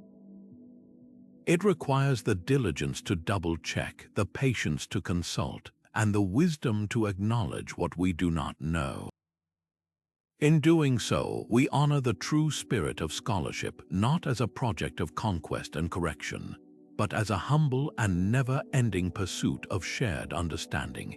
ensuring that the bridges we build between cultures today are strong enough to bear the weight of the ideas we need to share. Once this flawed translation entered the hallowed halls of emerging universities like those in Paris and Oxford, it was no longer just a text, it became part of an unstoppable intellectual machine. These institutions were powerhouses of knowledge production, but their very structure made them incredibly efficient at perpetuating errors once those errors were absorbed into the system. The curriculum was built around authoritative texts and the commentaries upon them, creating a closed loop of scholarship that was almost entirely self-referential.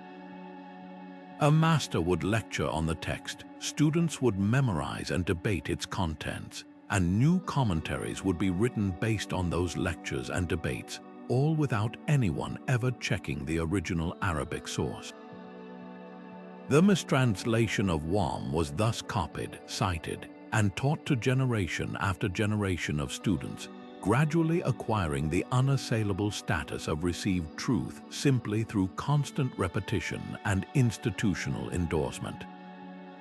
The authority of the professor, the magister, was absolute in these settings. His interpretation of the text delivered from the lectern became the definitive reading for his students. If he taught that the Arabic philosophers had downgraded sensory knowledge to mere opinio, that is what an entire generation of scholars learned and then carried forward into their own work. Disputation, the core method of medieval education, was meant to test ideas through rigorous logical argument, but it could only work with the materials available. Students could debate for hours whether opinio was a reliable faculty, but since none of them could consult the original Arabic, they were arguing about a phantom, a distortion they mistook for reality. The system was designed to sharpen minds through logical combat, but it had no built-in mechanism for fact-checking across language barriers, making it brilliantly critical yet tragically insular. This process of canonization was accelerated by the very technology of the age, the handwritten manuscript. Producing a book was an expensive, labor-intensive process, and once a version of a text was established as standard in a university's curriculum, that was the version that would be painstakingly copied by scribes. Variations or potential errors were smoothed out in the copying process, further cementing the mistranslation as the official reading. The physical scarcity of books meant that even if a scholar had doubts, the ability to compare multiple versions or track down an original Arabic manuscript was a near impossible task, reserved for only the most determined and well-connected individuals. The error became frozen in time, replicated in hundreds of identical copies across European libraries, each new copy adding another layer of authority to the mistake. This institutional inertia reveals a deep and enduring vulnerability in systems of knowledge. They are often better at propagating information than at correcting it.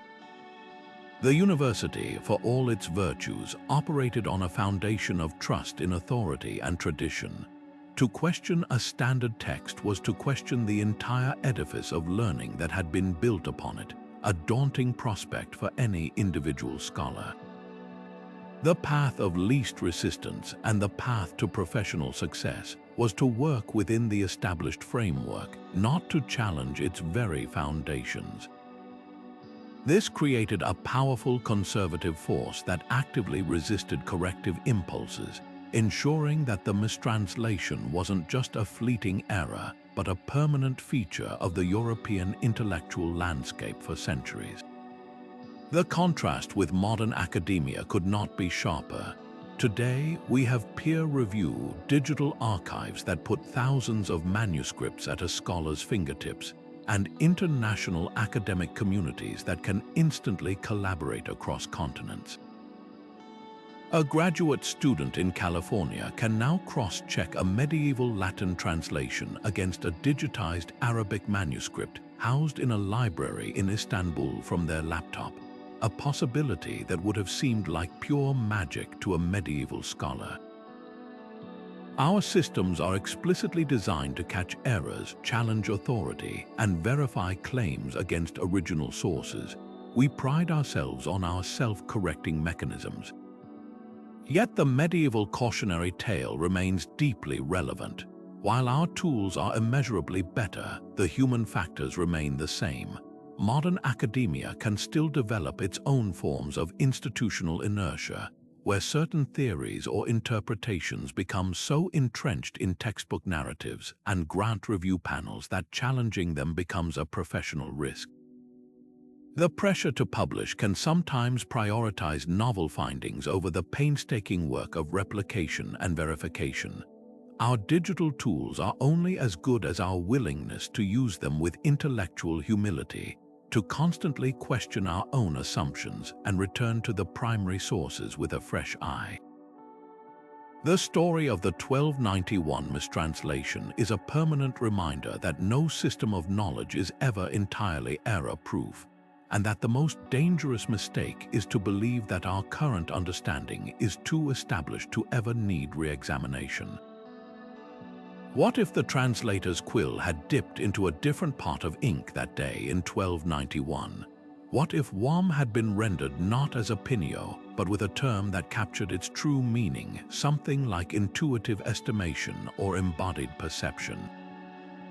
The entire trajectory of Western thought might have unfolded along a radically different, far more integrated path.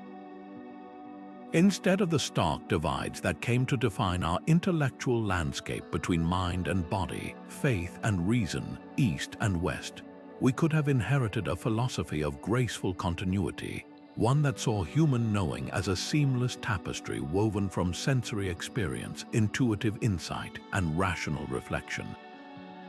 This alternate history isn't just a fanciful exercise. It's a way to measure the true cost of that single error by imagining the profound richness it stole from us.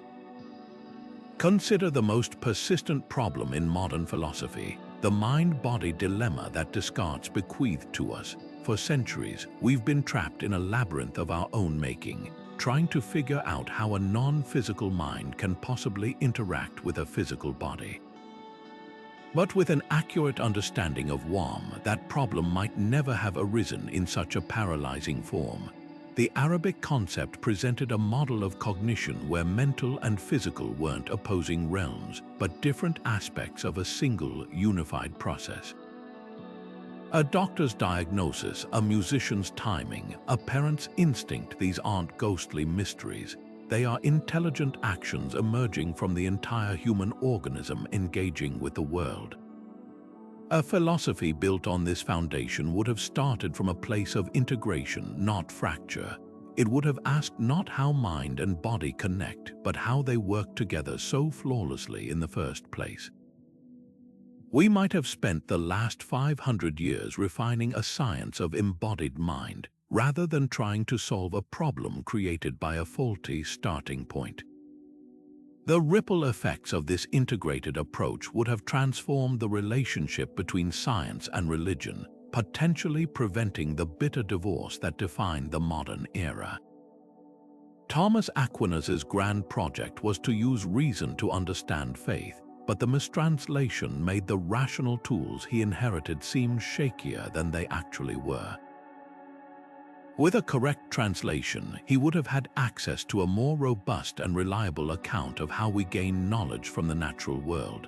This could have led to a natural theology that was more confident, more empirically engaged, and less defensive.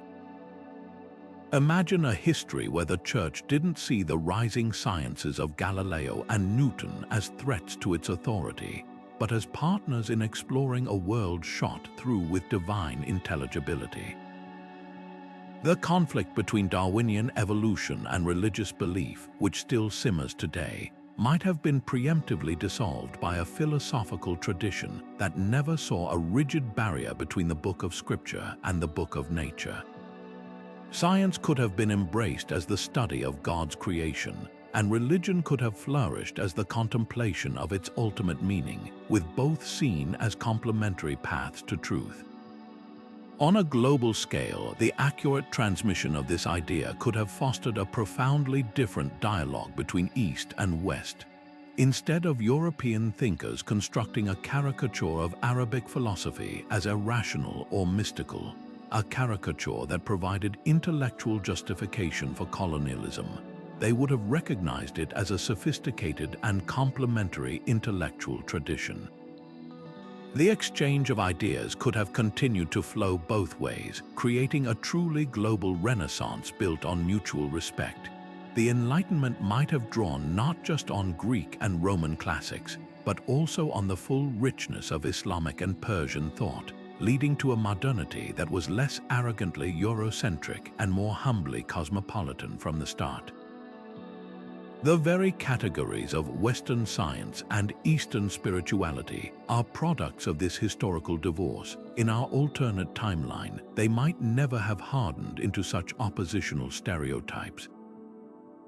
We might have developed a world philosophy centuries earlier, one that valued logical rigor without dismissing intuitive wisdom, and that saw material progress without losing sight of spiritual depth.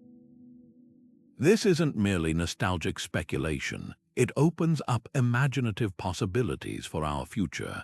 The problems we face today, from artificial intelligence to ecological crisis, are too complex for any single tradition of thought to solve alone.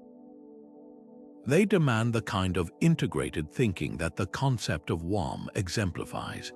As we stand at the brink of creating artificial general intelligence, we are grappling with questions about consciousness, value, and meaning that pure logic alone cannot answer.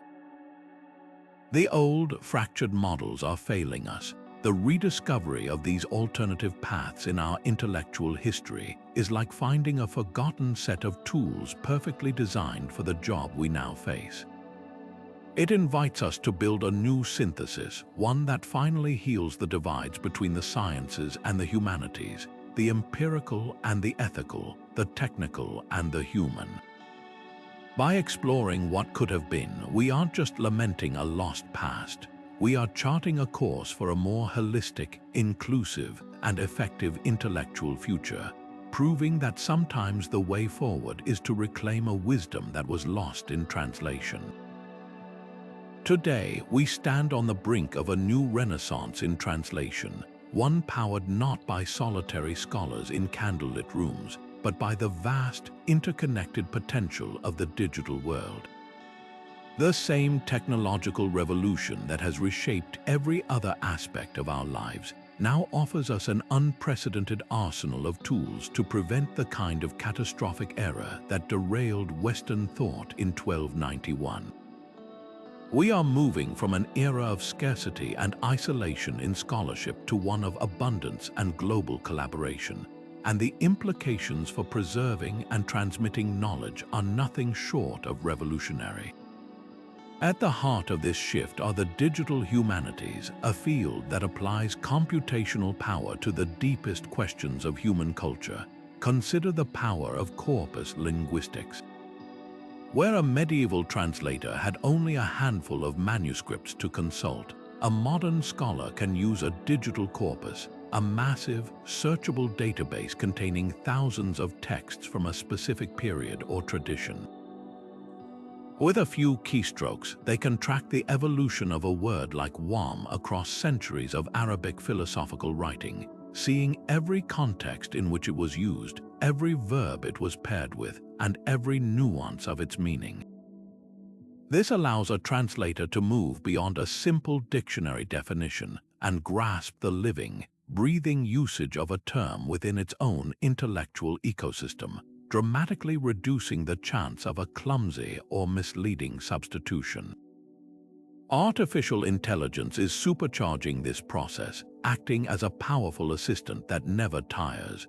Machine learning algorithms can be trained to scan thousands of translated texts side by side with their originals, flagging inconsistencies, potential mistranslations, or unusual word choices for human experts to review. These AI tools don't replace the need for deep cultural and linguistic expertise.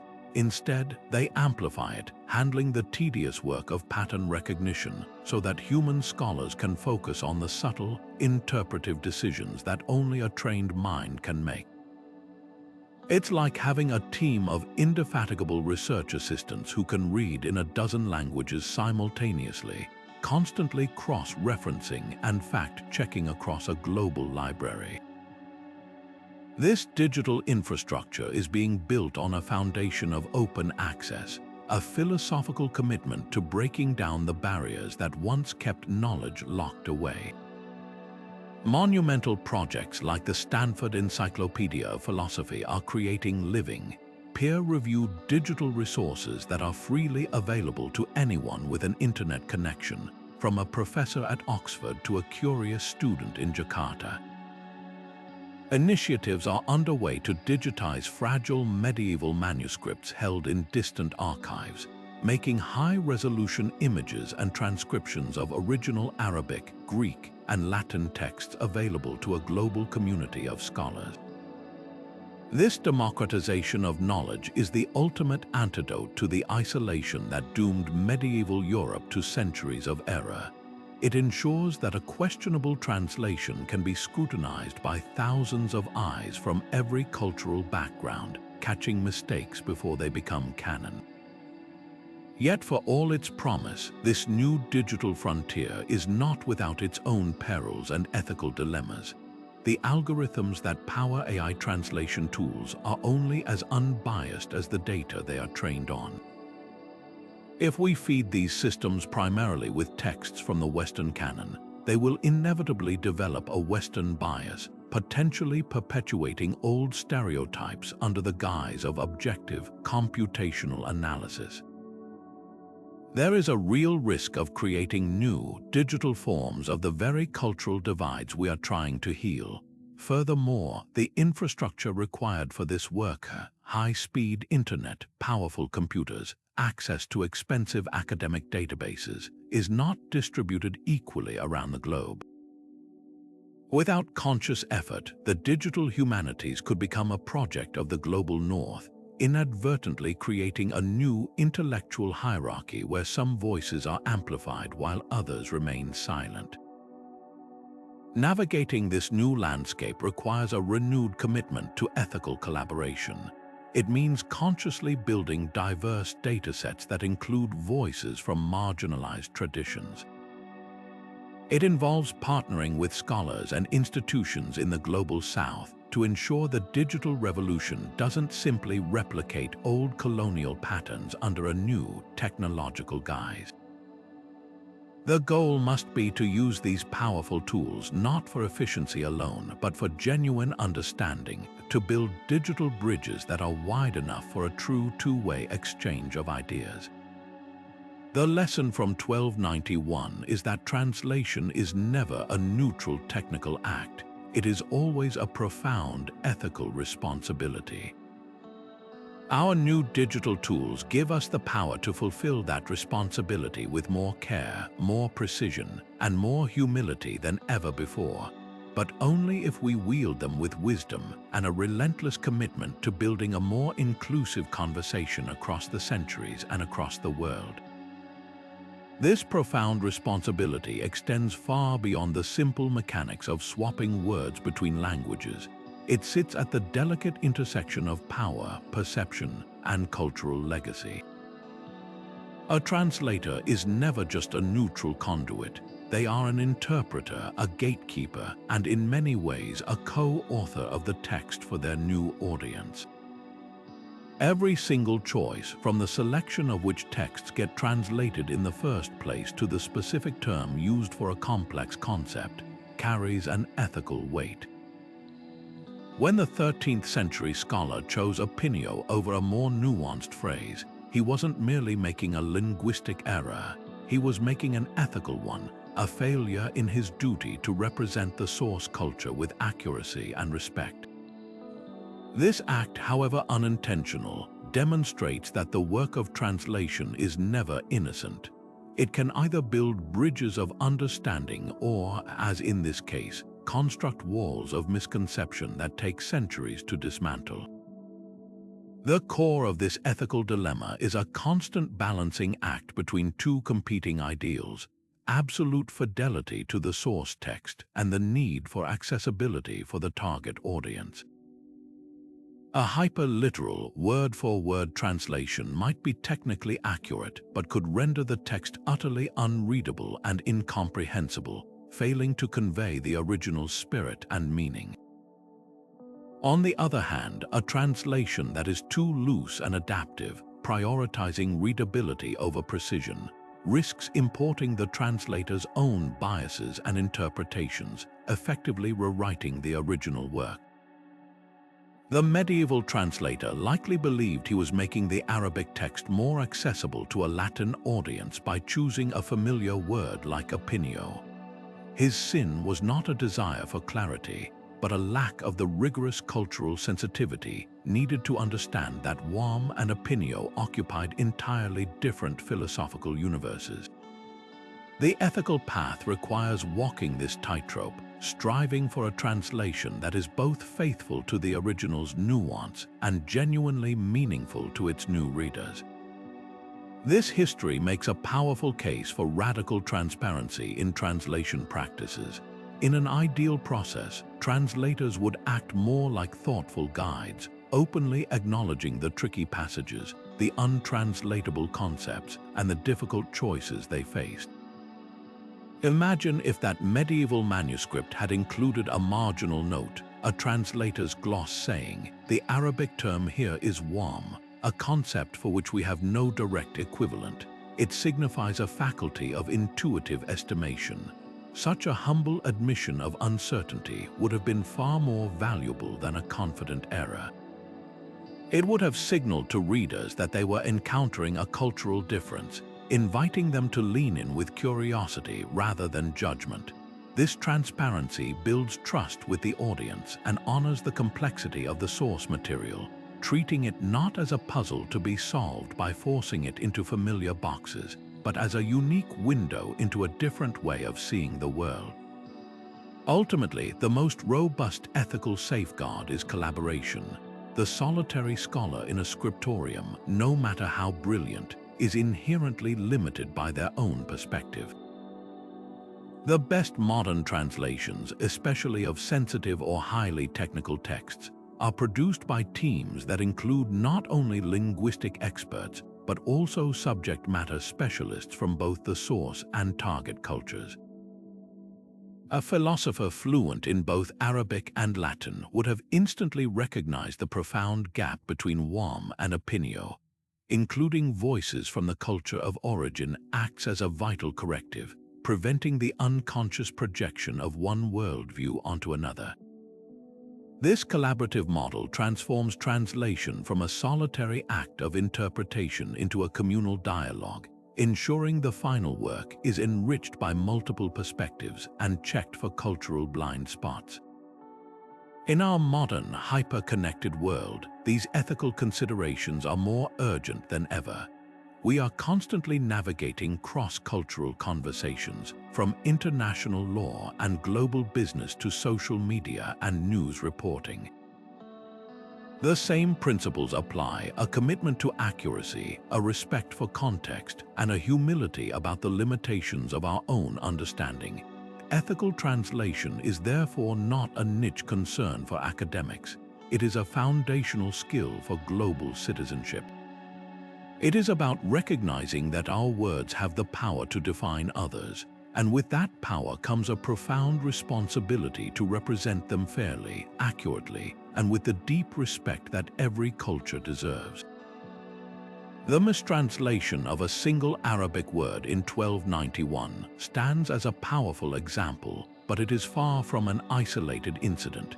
History is, in fact, littered with linguistic errors that have irrevocably altered the course of events, demonstrating that this particular brand of accident is a recurring theme in human affairs. These mistakes are rarely just innocent slips. They tend to cluster at the most sensitive cultural and political fault lines, where a misunderstanding can be leveraged, intentionally or not, to devastating effect.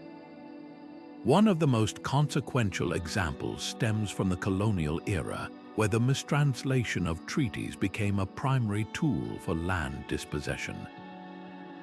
The Treaty of Waitangi, signed in 1840 between the British Crown and Maori chiefs in New Zealand, is a textbook case. The Maori version of the treaty used the word kawanatanga to convey the concept of governance, a term borrowed from biblical language that suggested a kind of spiritual guidance. The English version, however, claimed the Maori had ceded sovereignty, absolute and ultimate authority. This was a profound mistranslation that created a fundamental disagreement about the very nature of the agreement from the moment the ink dried, leading to over a century of conflict and the systematic loss of Maori land and autonomy, the repercussions of which are still being addressed today. A similar pattern played out across North America. Treaties between the United States government and Native American nations were often negotiated through translators who lacked deep fluency or who had a vested interest in a particular outcome. Crucial concepts like communal land stewardship were translated into terms implying individual, alienable ownership. Promises of permanent access to hunting grounds were rendered as temporary usage rights. These were not mere semantic differences, they were strategic distortions that created legal justifications for breaking agreements and seizing territory. The power imbalance was absolute. One side held the pen, controlled the translation, and wrote the official record, while the other was left with a spoken promise that bore little resemblance to the written document they were pressured to sign. The mistranslation was not the cause of the dispossession, but it was the perfect instrument for it, providing a thin veneer of legality to a process of conquest. The realm of science and medicine provides another stark arena where translation errors have had a dire human cost. For centuries, European medicine was starved of advanced knowledge because key texts from the Islamic world, where physicians like al-Razi and Ibn Sina were performing intricate surgeries and developing revolutionary theories, were either poorly translated or ignored altogether. A mistranslation could turn a precise description of a surgical procedure into incomprehensible gibberish, or misidentify a crucial ingredient in a pharmaceutical compound. This delayed the adoption of practices like quarantine, the use of antiseptics, and the accurate understanding of human anatomy, arguably costing countless lives that might have been saved had the knowledge transfer been accurate. The flow of information wasn't just slow, it was corrupted at the source, forcing European scientists to waste generations rediscovering what was already known elsewhere, simply because a translator failed to grasp the technical meaning of a term. Even the most translated book in history, the Bible, is not immune. Debates over the correct translation of a single word have sparked theological schisms and doctrinal wars.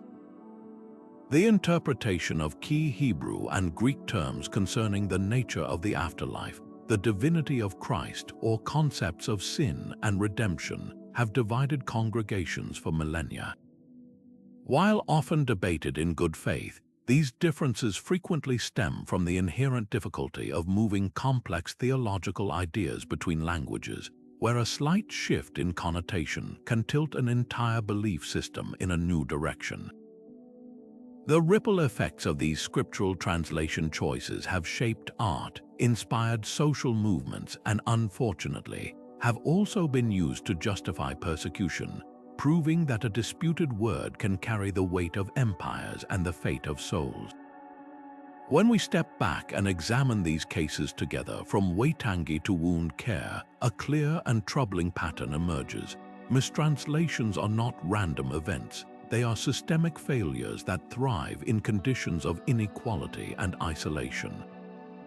They occur most frequently where there is a stark power imbalance, where one party lacks the ability to verify or challenge the translation. They flourish where there is no dialogue, no collaborative process to check for understanding and nuance. And they become permanent when there is no mechanism for revision, when a flawed translation is canonized and granted an authority that insulates it from further scrutiny. The common thread is the absence of a true partnership in the pursuit of meaning. This grim history, however, provides us with a clear roadmap for building a better future. It teaches us that the antidote to these errors is a rigorous commitment to context, consultation, and continuous revision. Translators must be more than bilingual. They must be deeply bicultural, immersed in the historical and philosophical context of both the source and target languages. The process must be collaborative, involving experts from both traditions working together to ensure the final product is a true bridge of understanding, not a one-way imposition of meaning. And perhaps most importantly, we must abandon the idea of a translation as a final, sacred text. Translations should be living documents, open to revision and improvement as our understanding deepens and our dialogues continue. By learning from the colossal mistakes of the past, we can develop best practices that honor the profound responsibility of moving ideas between worlds, ensuring that our words build connections rather than forge the chains of misunderstanding. But how do we begin to repair a crack in the foundation of our understanding that is centuries old? The answer lies not just in academic journals, but in the classroom.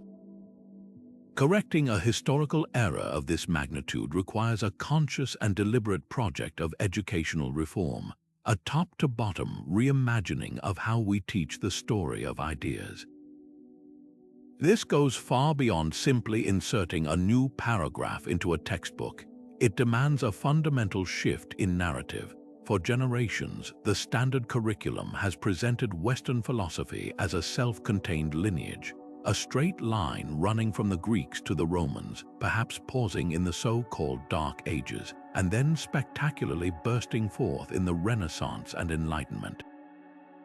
This story is not just incomplete, it's a profound distortion that erases the essential bridge provided by Islamic scholars.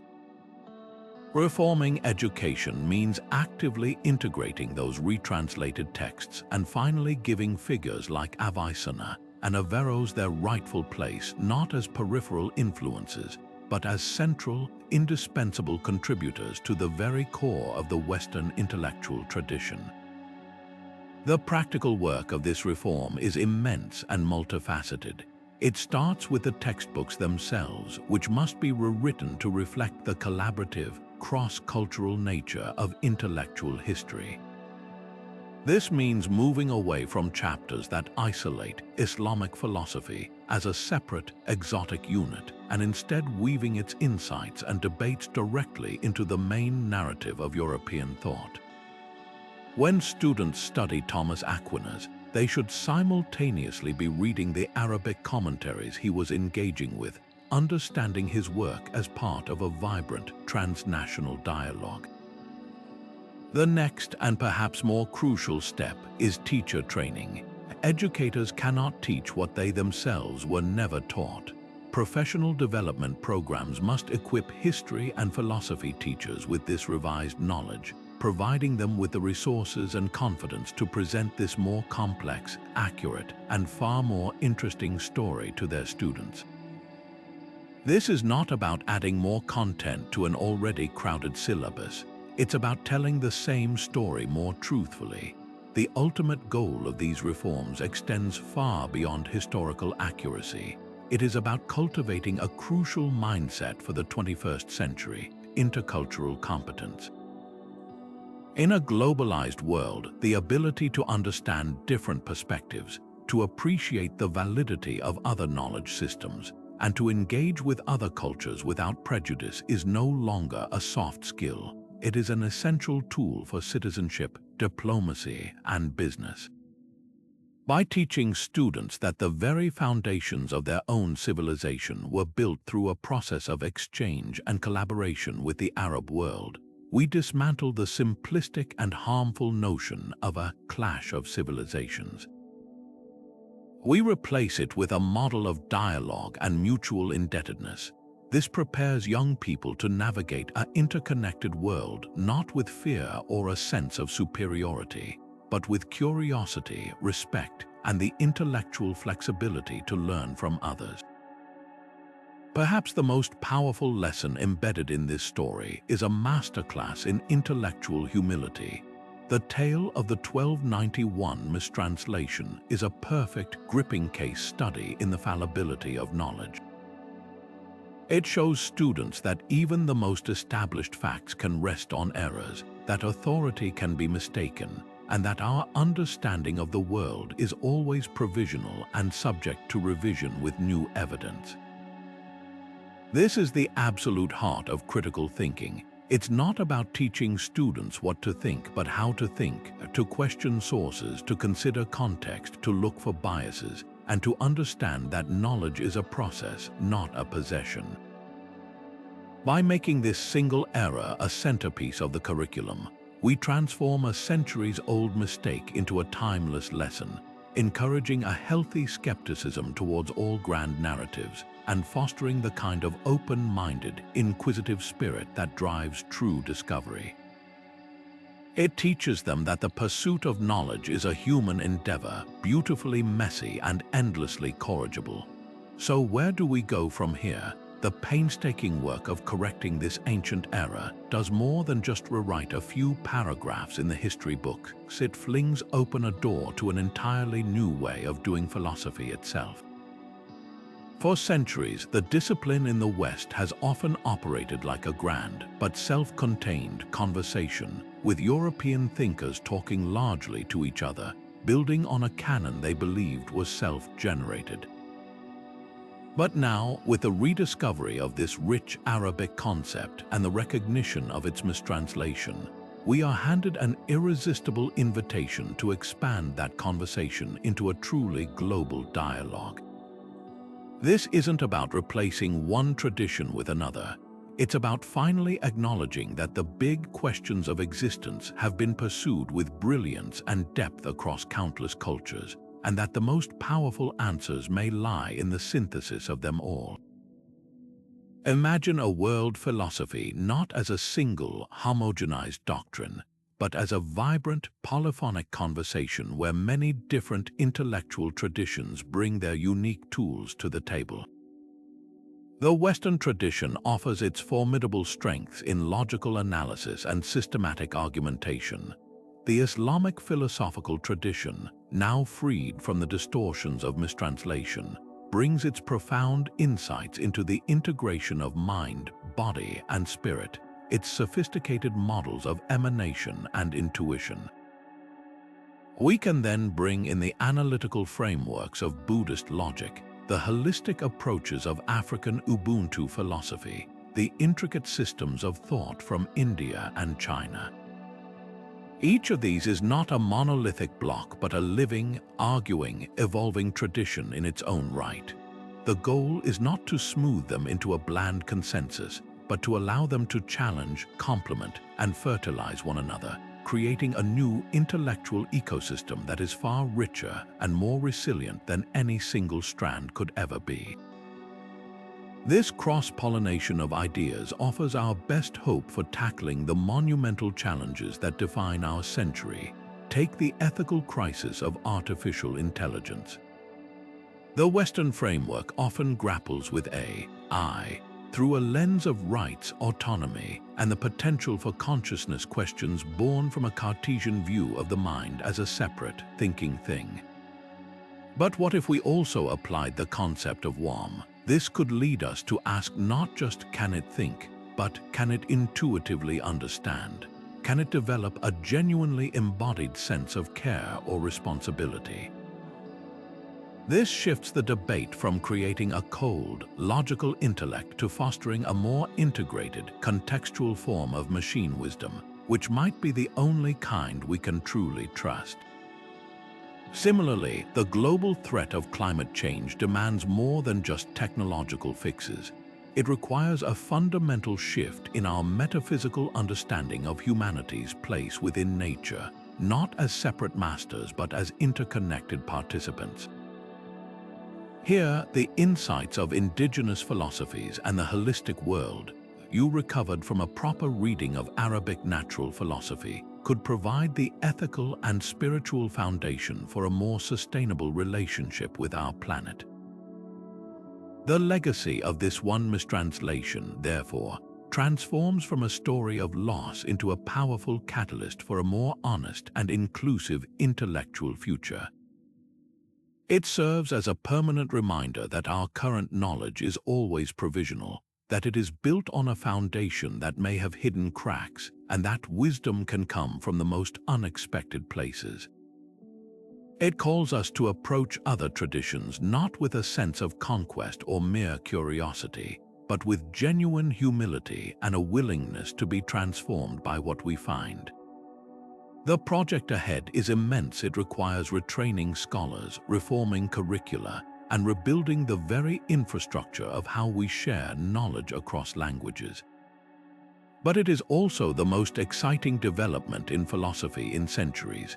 It promises to heal the fractures that have limited our thinking for so long, offering a path toward an understanding of ourselves and our universe that is finally as complex, interconnected, and profound as reality itself.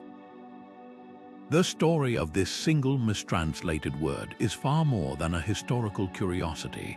It is a profound testament to the incredible fragility of our intellectual inheritance. We often picture history as an inevitable march of progress, a straight line leading from the past to our present understanding.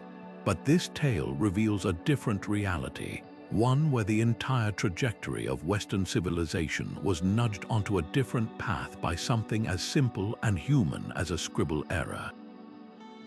A lone scholar working by candlelight centuries ago made a choice between two words, and in doing so, he inadvertently helped shape the foundations of modern science, philosophy, and even the cultural divides that still echo in our world today. It forces us to confront a startling possibility that some of the core ideas we take for granted, the way we separate mind from body, faith from reason, East from West, were not born solely from brilliant design, but were also shaped by accidental detours and lost alternatives. This narrative, however, is not just a lesson about the past. It is a powerful source of hope for our future. For centuries, this era was woven so deeply into the fabric of Western thought that it became invisible, a crack in the foundation that everyone assumed was part of the original design. Yet, through the painstaking, unglamorous work of dedicated scholars, those detectives of the text who compared manuscripts across languages and centuries, the truth was finally uncovered. This patient, collaborative effort proves that we are not permanently imprisoned by the mistakes of the past. We have the capacity to correct the record, to re-examine long-held assumptions, and to forge a more accurate and honest understanding of our shared human story. It is a reminder that intellectual history is not a sealed book but an ongoing conversation, one that we can continually refine with better evidence, greater empathy, and a commitment to cross-cultural dialogue. As we close this chapter, it is worth turning the lens back on ourselves and our own time. If a single word could have such monumental consequences in an age of handwritten manuscripts, what might be the unintended effects of the linguistic choices being made today? We live in an era of instant machine translation, globalized media, and artificial intelligence that can generate text in any language. The potential for both connection and misunderstanding is exponentially greater. The algorithms that translate our news, our legal documents, and our diplomatic communications are making countless decisions every second based on patterns in data patterns that may contain their own hidden biases and historical blind spots. This story from 1291 urges us to approach this new world with a spirit of humility and rigorous scrutiny, to always question the tools we use, and to remember that behind every translated word lies a world of meaning, context, and potential consequence. We would love to hear your thoughts on this incredible journey. Have you ever encountered a mistranslation that led to a funny or serious misunderstanding in your own life or field of work? How do you think the role of the translator is changing in our digital age? Share your experiences and reflections in the comments below. Let's continue this fascinating conversation together. If you enjoyed uncovering this hidden turning point in history, please show your support by liking this video and subscribing to the channel for more deep dives into the moments where a single decision, accident, or idea changed everything. There is always more to the story, and we can't wait to explore